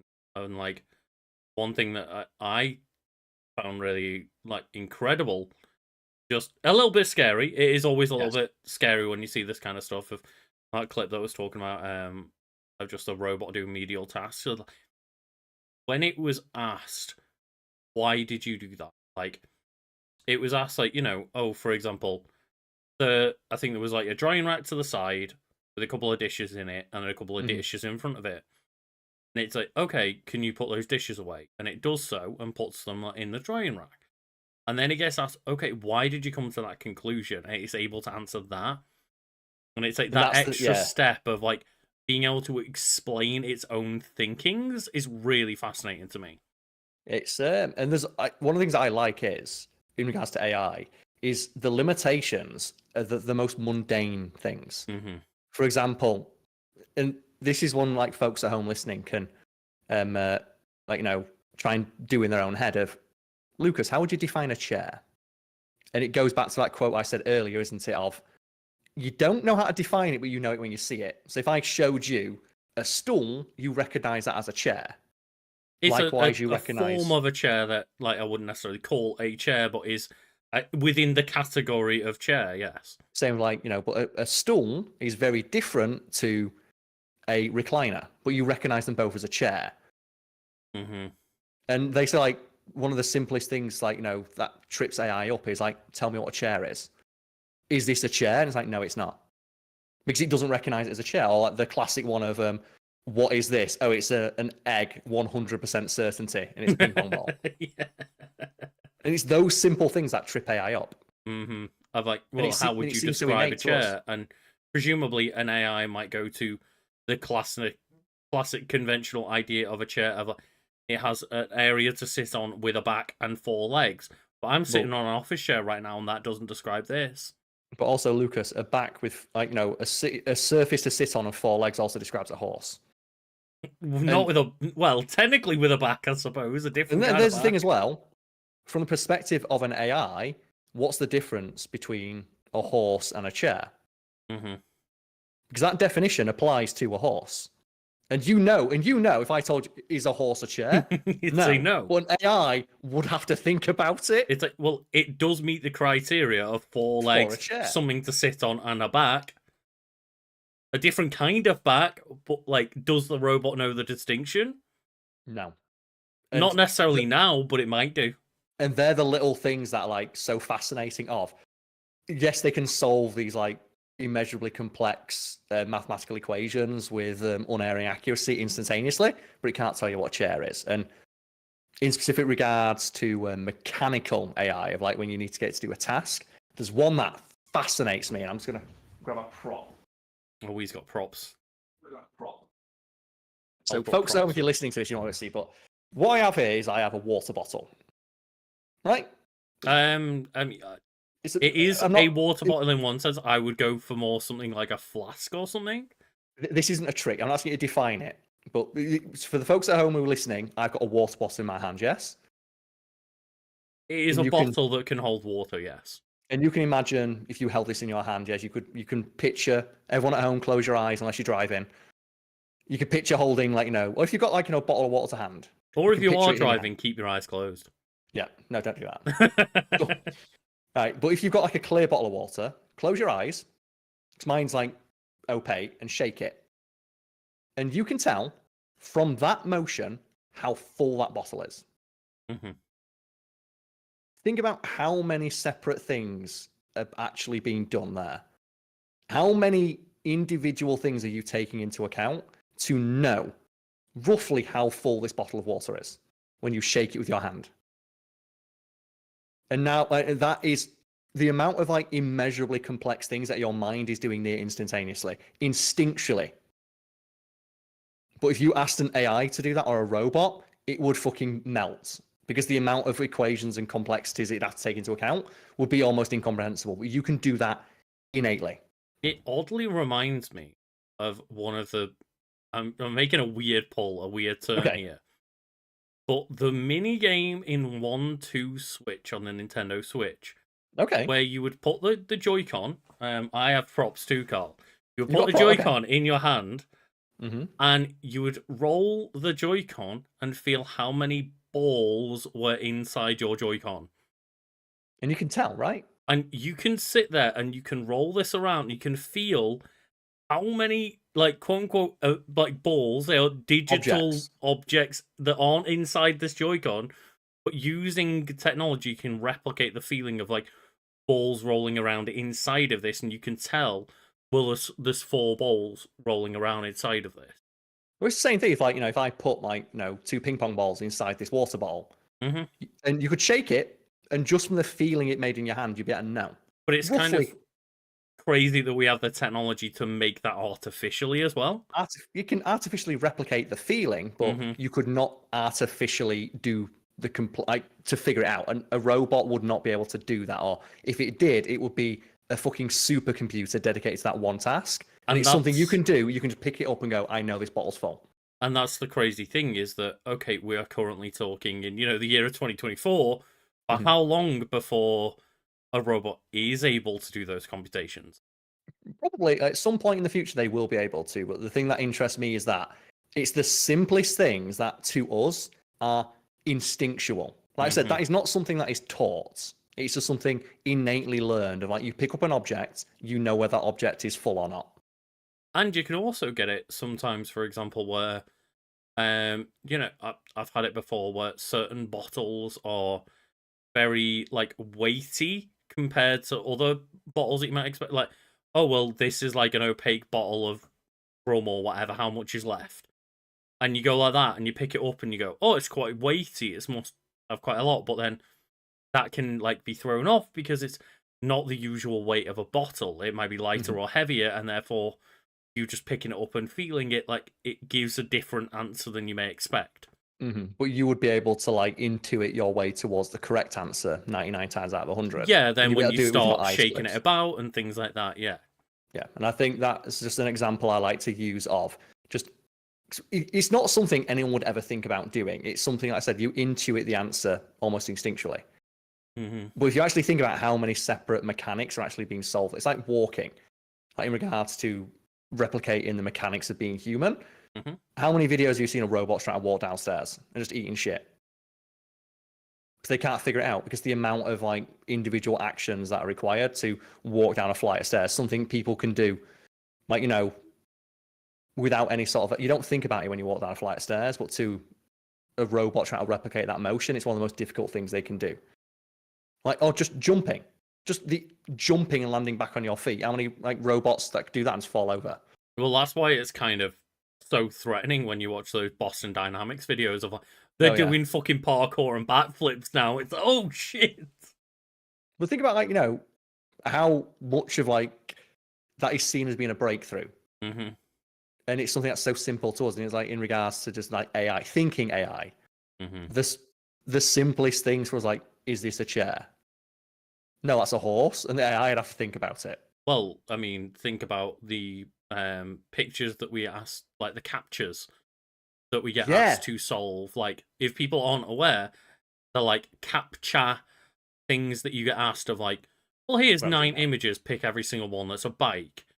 Those things are feeding AI, and like every time you're asking a human, how many of these images contain a bike or a bus or stairs or a fire hydrant, all of those are being used to feed algorithms so that they can learn the distinctions. Yeah, like Google cars and stuff like that to train them. But speaking of those, like, have you ever wondered why a captcha is like doesn't work? Because you think of a captcha, like, you're just like, click this box to show you're not a robot. Yes, that seems like the simplest thing ever, right? Like, Are you telling me like they can't program a bot to just move a mouse and click a button? Hmm? Do you know why they work? This is super fascinating, at least to me. No, I'm not. I'm not really Like, aware. Like, I knew that they were being used to like train bots to figure out stuff, but no, like a bot can do that, but like 99% of the time, or 99.9% of the time, you can tell it's a bot. And do you know how you can tell?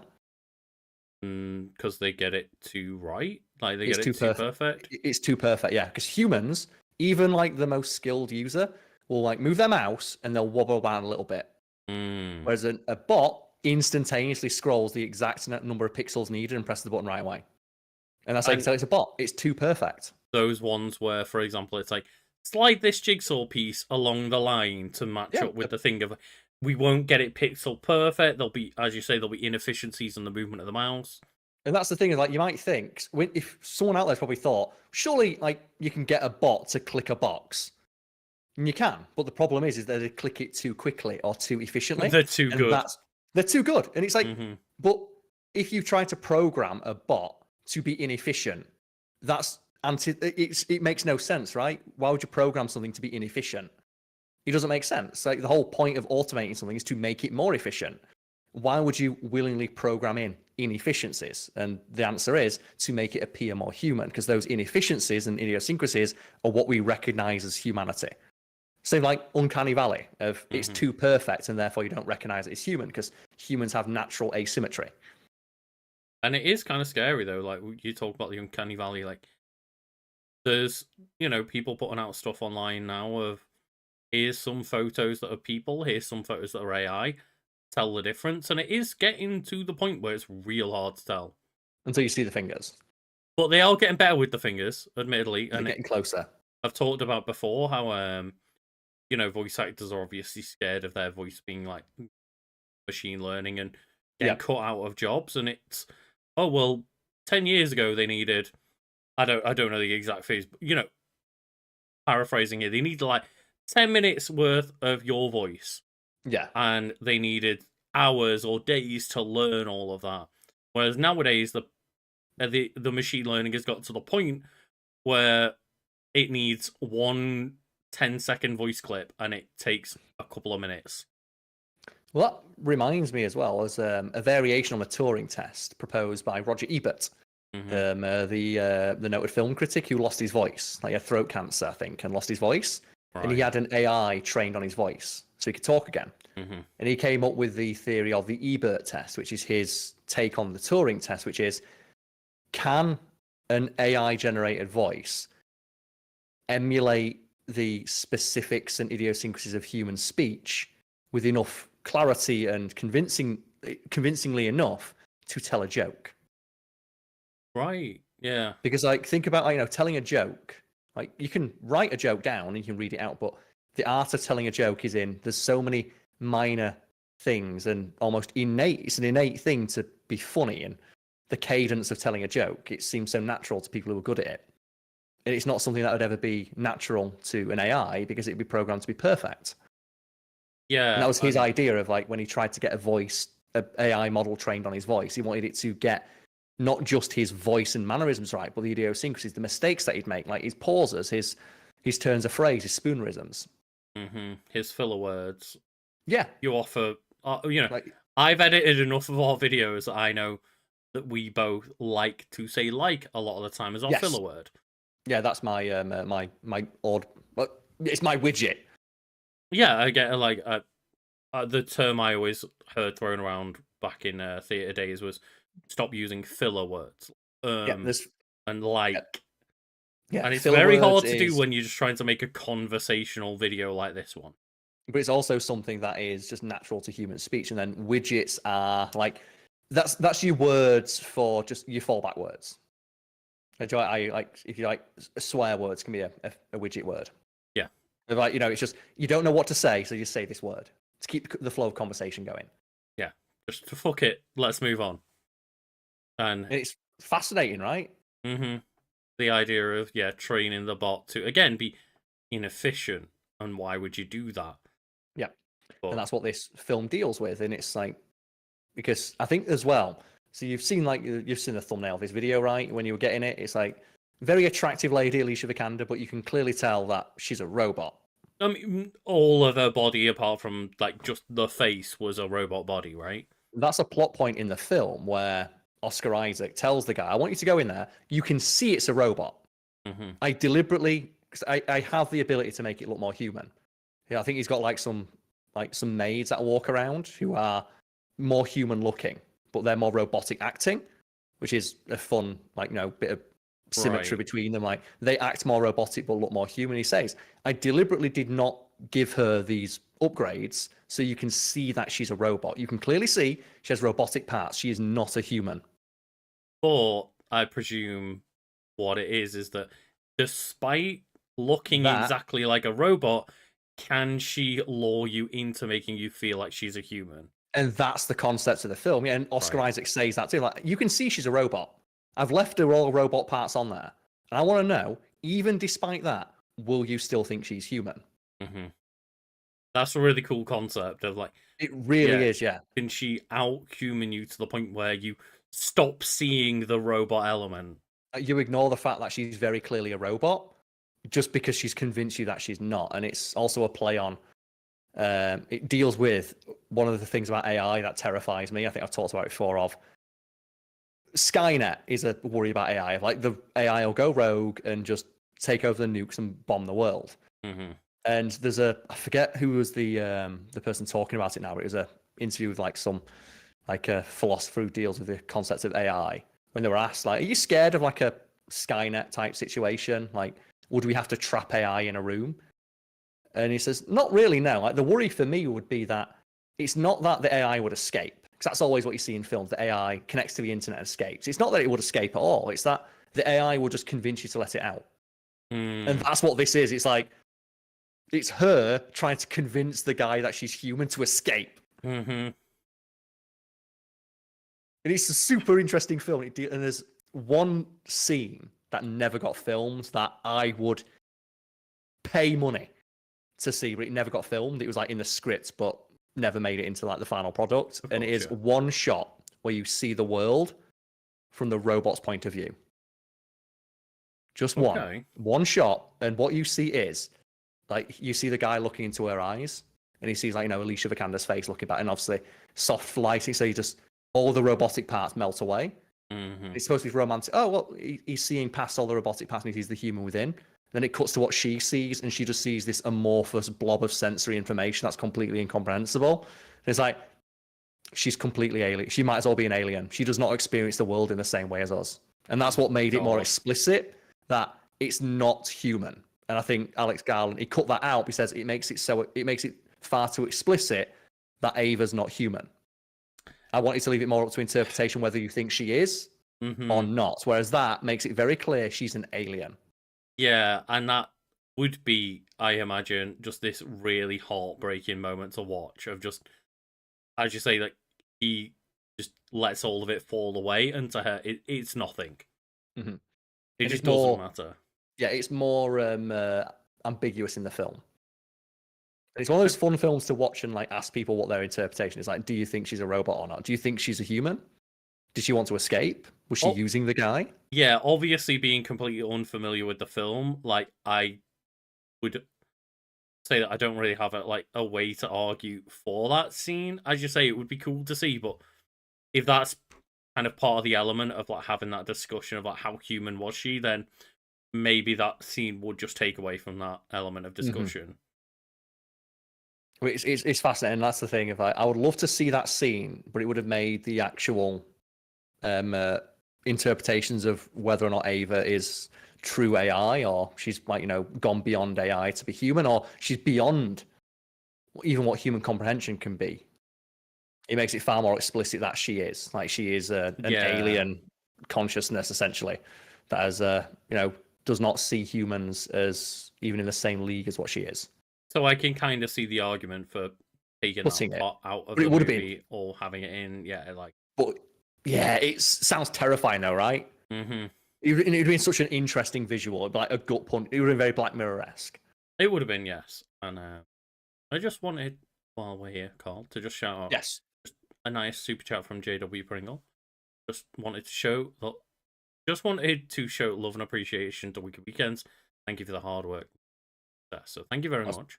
That is And much appreciated. And we know that's not AI. that isn't AI, because AI would Definitely. never ever give out money, so it is appreciated. You would ask for money, wouldn't it? It It's would. like, give me a fiver. And yeah, like this has been a very interesting discussion to have this week. I really enjoy like the idea of just, you know, AI and robots and how far you can push that in general. And I genuinely like, I think I've probably seen a screenshot of this movie before, but I never realized like it was in good favor and that people enjoyed it. So I'm definitely It's gonna have to give it a watch. it's genuinely fascinating. There's one aspect of the production I want to single out because it just Alex Garland, okay, you wrote the worst Devil May Cry game, but he did take one very hardline stance when making this movie. Hmm. And he was told by the production company, hey, do you want some more money? This is going to be a pretty visual effects heavy movie, right? You got a robot in there. Do you want some more money? He's like, I'd like some more money, please. And then, okay, put an action scene in. And he's like, that's not the movie I'm making. You know what? I'll make it for less money. I don't want your money. I'll make the movie I want to make. And he took less money, and they figured out a workaround to get the visual effects work done on the cheap. And almost all the visual effects work was done in post-production with rotoscoping. Yeah, because I mean, like, having a main character that is only a face and the rest of it is like a CG body, or, you know, however they achieve the effect, like a special effect in some kind of way, that is got to be difficult and presumably expensive, but very difficult either way. They figured out a way to do it a lot cheaper, and the way they did it is like really fast. Like they basically rotoscoped all of the robotic shit onto Alicia Vikander's body. And one thing I want to talk about in regards to the wiki entry is the release, because there's one fun thing they did for marketing. I mean, so I'm just taking a minute of like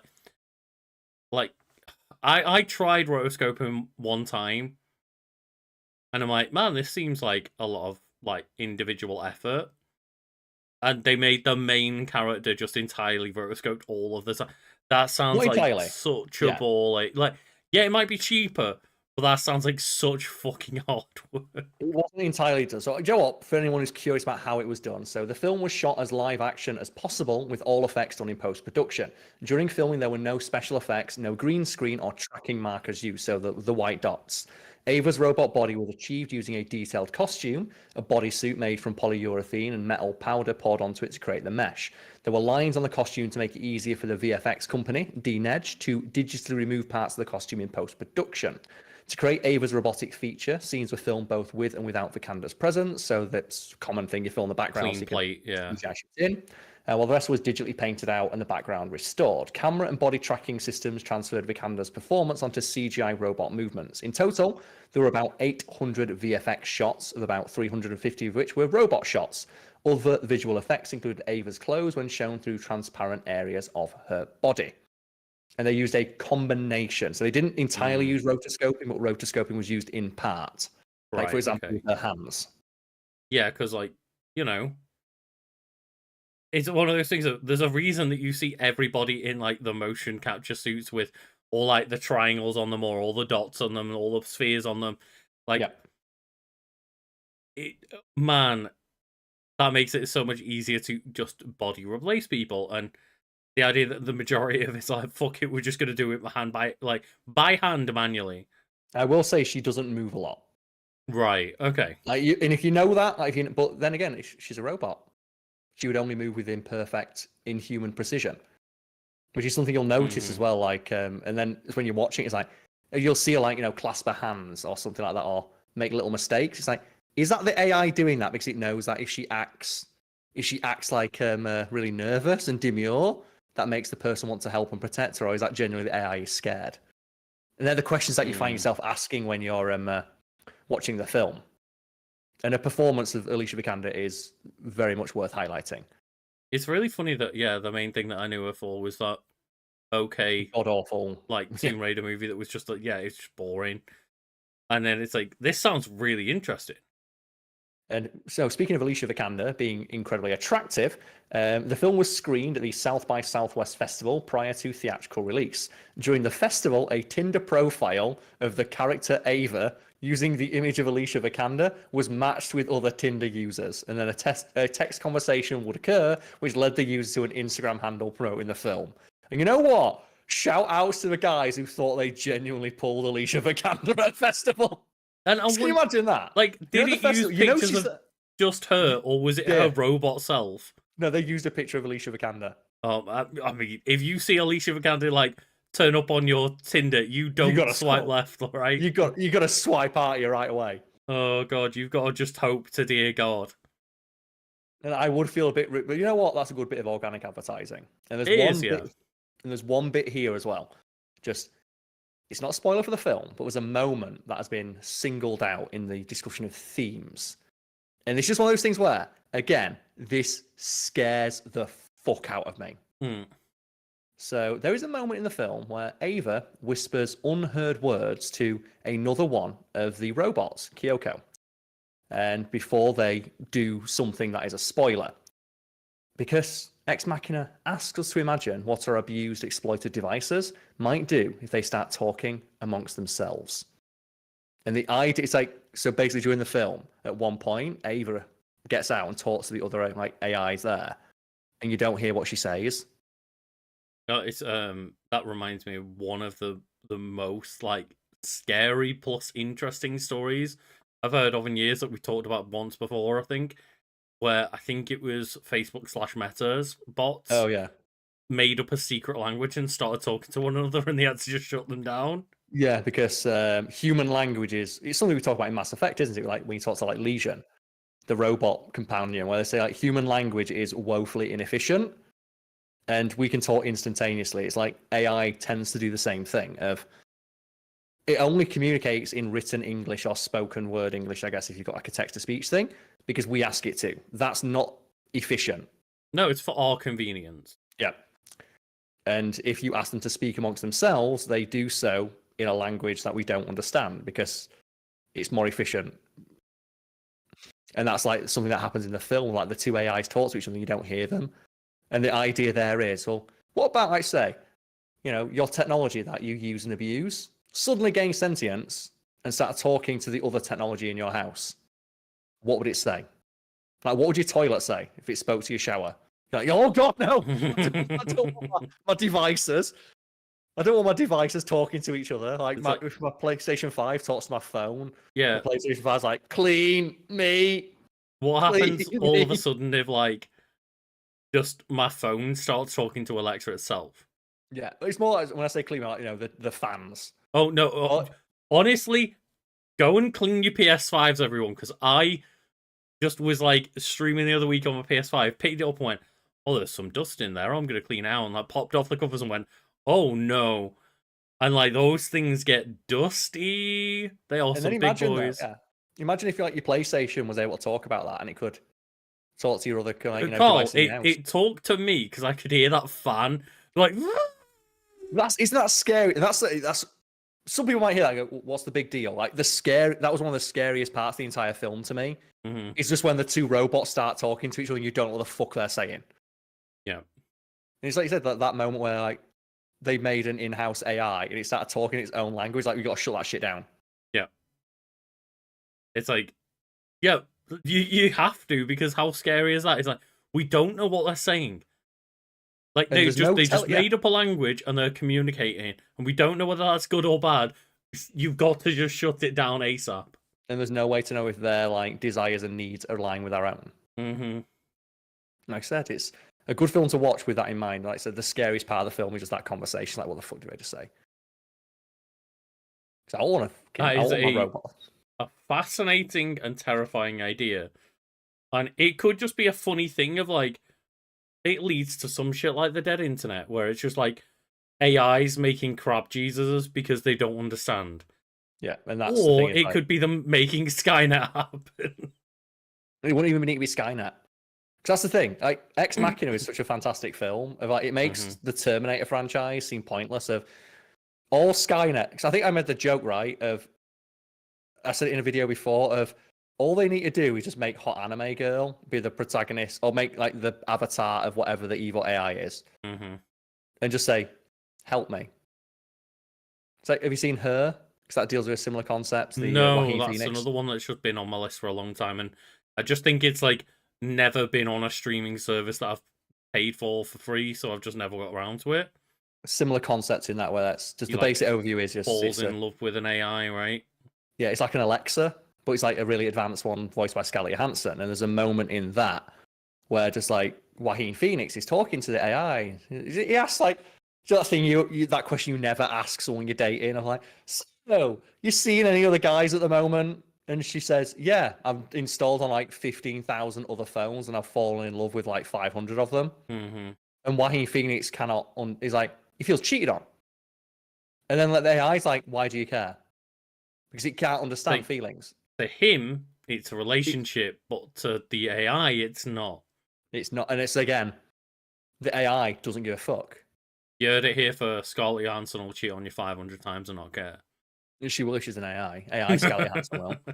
AI Scarlett Johansson. I don't want to get done for libel like Scarlett's fucking lawyers coming after us. That's the question though, Lucas. Like, what would you prefer? Would you want like AI Scarlett Johansson as like the Siri in your phone? Or would you want Alicia Vikander robot to help you around the house? Keep in mind, I know how each film ends. And I know which one would fuck you up if you pick wrong. I mean, I guess just the robot, because they could do physical tasks, right? Okay. I'm not going to tell you if that's a good or bad choice. Yeah. You have to watch the film. You have to watch both movies. And figure out like whether you made the right choice or whether both choices were wrong. Oh god, because that thing is like Hair's just been on my list, and I say I just kind of try to be frugal with my money, and just like, you know, we're saving to buy a house and stuff. I just kind of wait until things hit streaming services rather than going like rent and buying them and stuff. Yeah. So like, it's not, I've just been waiting for her to come to something that I happen to be subscribed to at the time, but I do need to check out Ex Machina because it does sound also really cool. Well, I think neither of them are big bombastic movies, so you don't need to watch them. Like, they are just one of those things of, if you just sat down on an evening with your girlfriend, just put on like Ex Machina, and I guarantee you by the end of it, you'll be sat there like that. That's the thing, Karl, is based on the fact that like we've had 2 hours of discussion about AI. The fact that it's a non-bombastic movie about an interesting subject, about AI and stuff, like, that means I need to watch it way more than less. To me, that's the kind of stuff I want to watch. It's the kind of film where it does one of my favourite things about movies or TV shows or any piece of media, where as soon as you turn it off, you turn to the person next to you and go, what would you have done? Well, yeah, that's one thing that I found really interesting about something we talked about not long ago, Severance. Yes. I like that we watched that first episode, and like Jenna and I looked at each other and started immediately having that conversation of like, what would you do in this situation? What would you have done? Yeah. Ex Machina is one of those films. And like, oh yeah, I'm definitely gonna have to put that on the watch list of like, I love shit like this. If you can't tell from this podcast going for like 2 hours. Like, me and Lucas just love this shit. I love it. And that's the thing, if anyone at home wants to continue the conversation, if you're watching this live right now, the link to the Discord is right there in chat for you, posted by my personal channel. Hell yeah. So you can go do that. You can trust that channel, don't worry. Yeah. That's Fact Fiend Gaming. It's just like my old gaming channel. If you click on there, you will just see me and Karl playing dumb shit like Halo. Yes. But if you click on like the link that was posted, you'll be able to go to the Wiki Weekends Discord server to continue this conversation. It fascinates me. Absolutely. Yeah.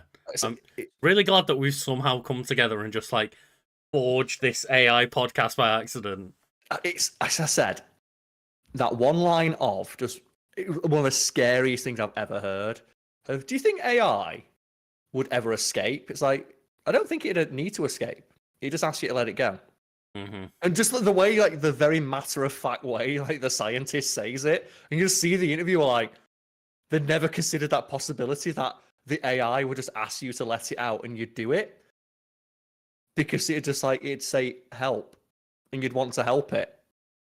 Like, if AI Scarlett Johansson on your phone asked you for help, would you help it? Probably. I think to end on is that it's kind of depressing when you really think about like what happened. It's a story of a guy who got absolutely despondent because his girlfriend deleted his Wii Fit profile. And the story is he was in really bad shape, and he just, fuck it, I'm going to buy a Wii. And he got Wii Fit. And just something, and Wii Fit was specifically designed to have like the Wii Fit trainer. She was specifically designed to be non-judgmental, a very calming, reassuring presence. And you say that because a lot of people default to the female version, but there was also a male equivalent, again, non-judgmental, just very friendly. I will say that the balance board did not do the same job, because like I part of my regime to get skinnier back in the day was Wii Fit, and I did a lot of Wii Fitting, and every now and then I'd have gained like a pound or two, and you step on that board and it fucking judges you. It does, yeah. The board judges you, but the Wii Fit trainer's there to help. Yeah, and one of the systems that's in place is the more you play the game, Wii Fit trainer starts to compliment you and talk to you, and she becomes more amicable and friendly. It's not the most sophisticated thing, but this guy, he talks about it of like, yeah, I really enjoyed it, and every day I'd put Wii Fit on and I'd play the game, and I look forward to talking to Wii Fit trainer, and it was really nice to see my progress and to see, you know, a woman. You could say it's not a woman, but to that guy, that was enough. He wasn't getting much social interaction. That was enough for him to see like this specifically designed, non-judgmental, calming, reassuring female figure tell me that I'm doing a good job. And then he managed to get himself in shape, get a girlfriend, and his girlfriend got weirdly jealous of how much, like, you know, when he'd wake up and just go play Wii Fit, and she deleted all his progress, and he was just despondent, like asking in like forums, can I get it back? Like, can I get it back? And because he talks about when he booted up the game again, and she didn't recognize him. Yeah. And it's the thing, is like, you can say that's a bit sad. But just not to some people's, well, a lot of people's perspective, it very much is. But to that person who had a connection to that thing, it's like, it's weird, but it's very dismissive to like say that it's wrong to have an emotional connection to that thing. Well, the easiest way to like understand it, if you're having a trouble understanding why that'd be upsetting, is like, think about a stuffed animal that you like. Think about if someone got like your favorite stuffed animal and threw it like out the window, you'd be upset, right? It's like that. You can form an attack, but just that specific line of he booted the game up and she didn't recognize me, and it's like, oh no. And you know, you'll have to bear with, because I'm quoting something that's like British television. Okay. And like the titling of it, but it was a very interesting watch, was, I think it was called No Sex Please I'm Japanese. And it was I think it was like a Channel 4 program. That's a Channel 4. Yeah, Channel 4 exactly. That's why I'm saying, forgive me, this is not me that titled the program.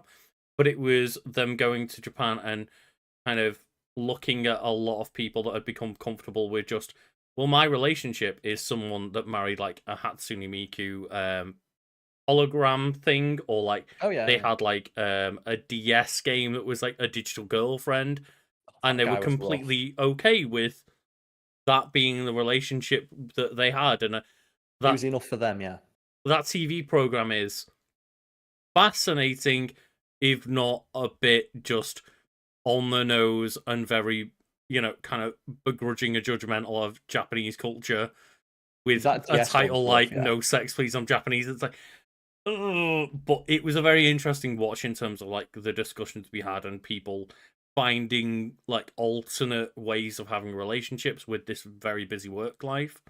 That's the thing as well. Like, you can see that as it's like is it when people are pansexual, they don't asexual? Sorry, there we go. Pansexuals are all asexual. Is like where you're like, or aromantic.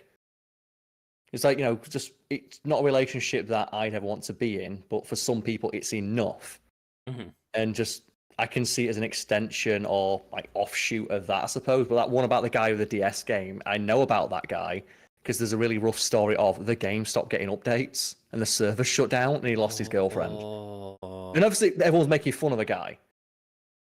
Everyone was making fun of the dude of like, who gives a shit. It's like, I know there are people out there who've got an unnatural attachment to, say, their Xbox Live profile or their Twitter account.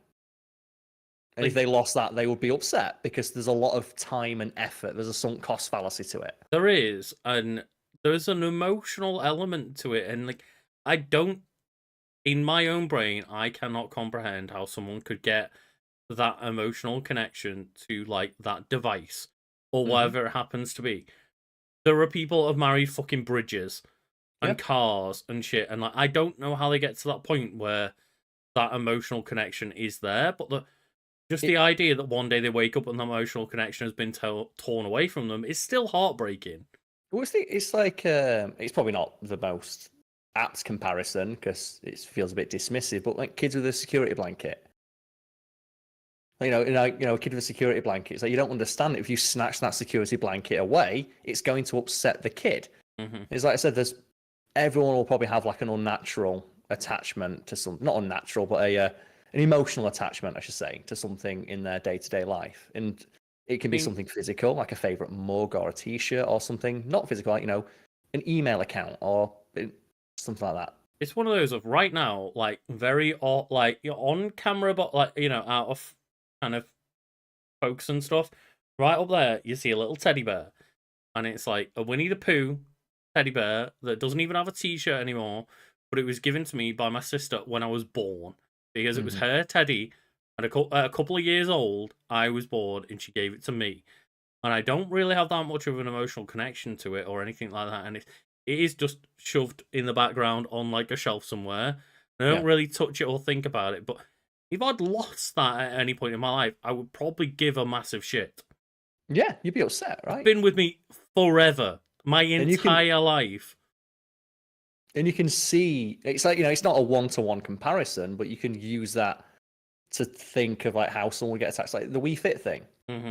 Like if you've not had any positive reinforcement ever, or you've like it's been very hard to come by in your life, having one reassuring presence, like we talked about for Fact Fiend years ago, when Optimus Prime died, kids got despondent because they really liked Optimus Prime. They saw him as a reassuring, calming presence in their lives, and to see him get killed on screen was upsetting for them.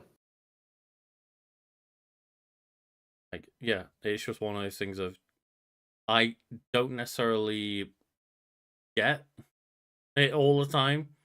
I don't get the idea of like becoming, falling in love with AI Scarlett Johansson. I don't necessarily think that I could fall into that situation, but whether or not you can understand it, that person has an emotional connection to something, and like it's weird to like dismiss it because we all get attached to things that don't always make sense. See, I can see it happening because I've had a lot of like long distance relationships. Like my last relationship was someone who like lived thousands of miles away for like several months of the year. Our primary form of communication was the written text. Yes. I can imagine like if there was a convincing enough AI that could replicate that, how that would be enough for people. Yeah. And sometimes it is, as you say, with the Wii Fit trainer, sometimes it is as simple as like just they've never got positive confirmation from anything before, and they have a human enough like thing telling them that they are good enough and getting positive reinforcement from them. And we're both sitting here as like in a pretty like privileged position of just like able-bodied white cis men of like we're not really in a position where we have a lot of struggles, but we all have individual struggles, but like we've not been in a position where we are unable to go out there and like meet people physically or anything like that. But like it is weird to just think of like completely dismissing anyone that has a different kind of relationship, even just because you don't understand it doesn't mean it isn't valid. Of course, yeah. It's real to them. That's all that needs to be like said about it. Like it's real to them. And having what you think is a real emotional investment attachment just torn away from you without warning is rough. It's gonna be like traumatizing.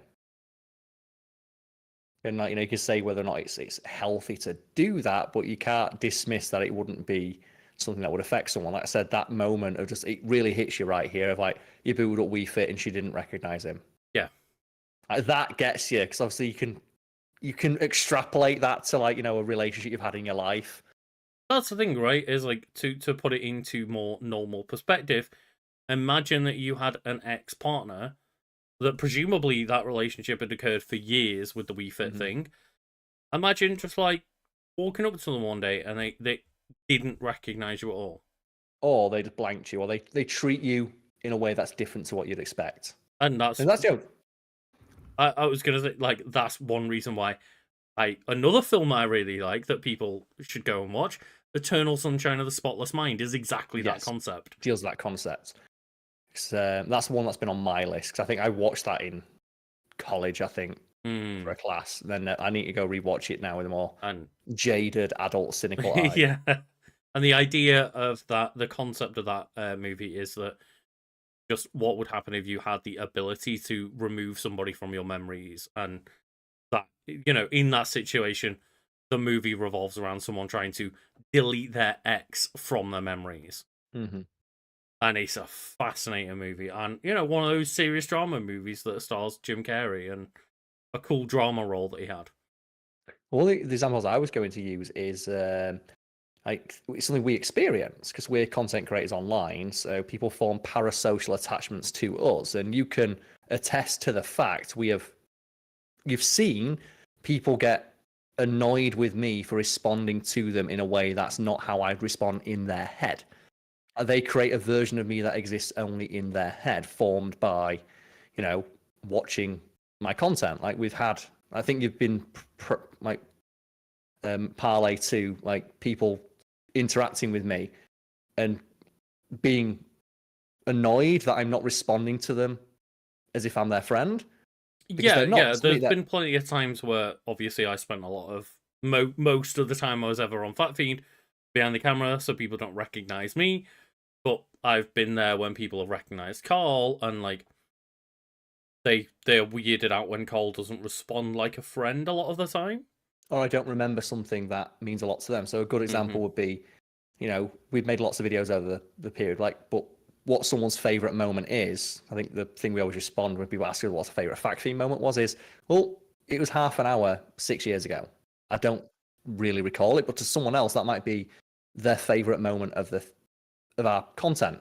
Their favorite video, their favorite moment, their favorite joke that you made one time. Yeah, and I've had people come up to me and say their favorite jokes, and I've not remembered what it was, and they clearly don't understand that, because to them, of course, it's something I'd remember because they've watched that video a dozen times or what have you, or it's become a joke or a quote that they say a lot, or it's become part of their lexicon, and then to be confronted by just the cold indifference that is a British person who doesn't like talking to people.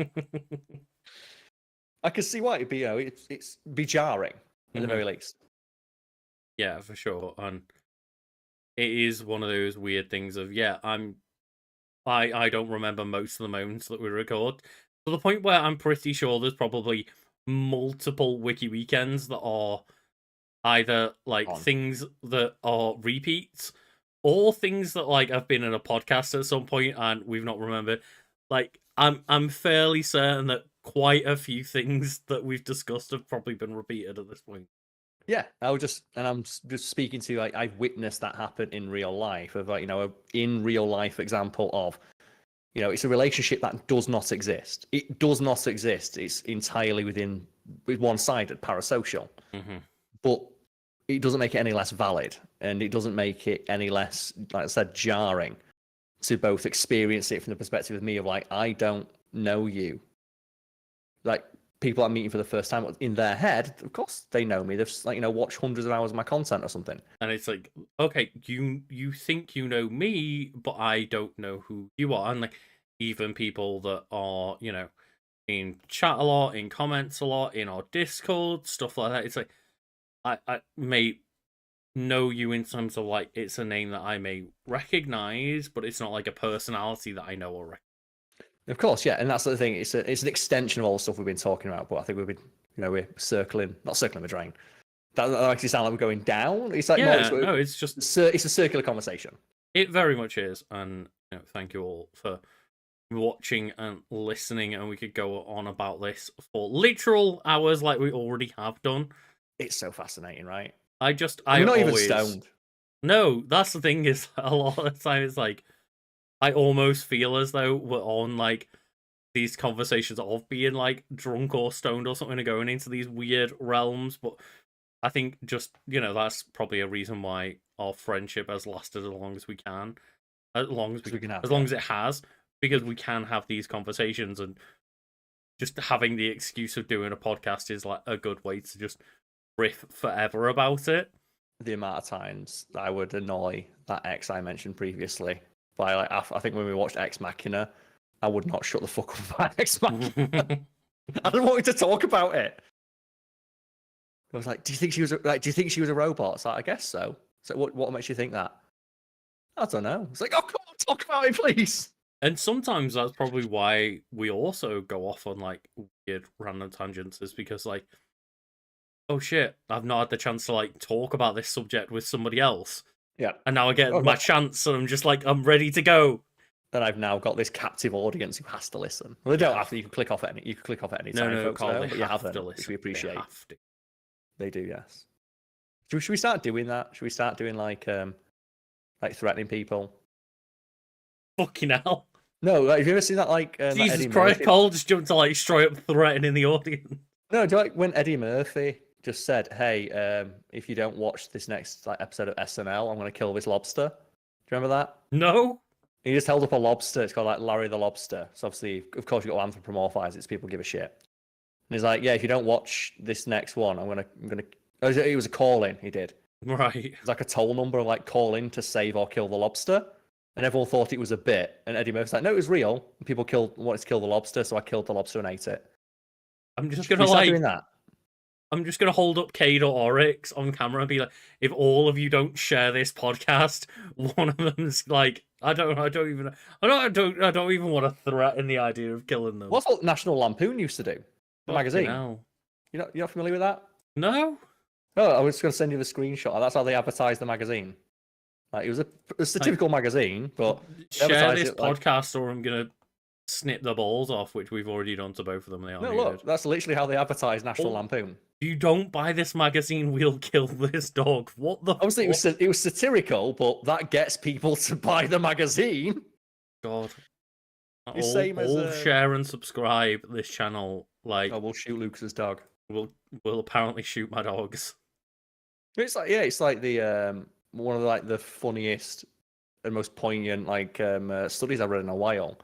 It's about autistic people's tendency to anthropomorphize things, and it's like this paper will be very sad if you don't read it.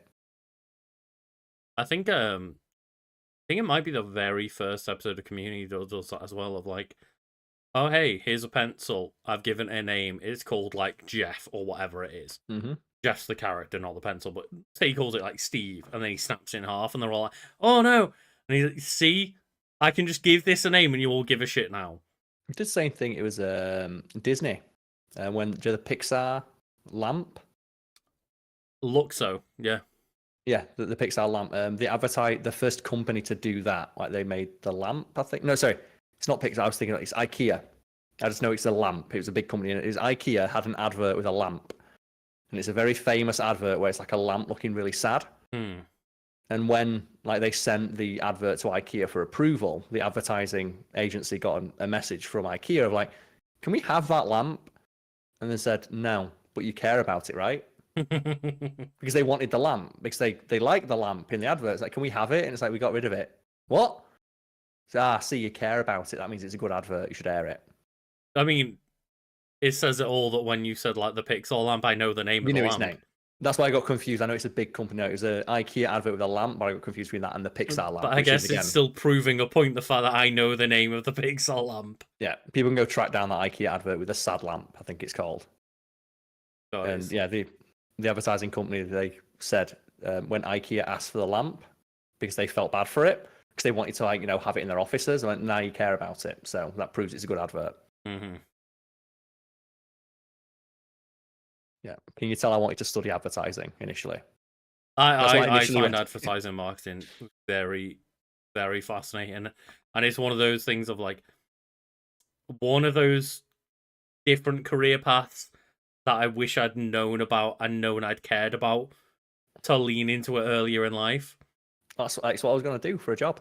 Whereas now That's why I I'm did like SEO work and stuff. Yeah. I very much feel like I'm the Chandler Bing of like, oh man, I'm yeah. in my 30s and I want to learn about marketing and becoming like this. I just could. I think I'm past that point. The Shenandler Bong. No, that's what my job was initially. It's I made more money writing stuff. So obviously my job has been creative and creating. Like SEO work is essentially just advertising in a macro sense. Mhm. I always wanted to initially go into marketing because I felt I'd been pretty good at it. Well, we need to market Wiki Weekends so it can still We're gonna- continue thriving, Karl. Yeah, we're gonna shoot your dog. Like I tell you what, next podcast we do, just hold up your dog and say, people don't watch the podcast, I'm not going to give my dog a treat.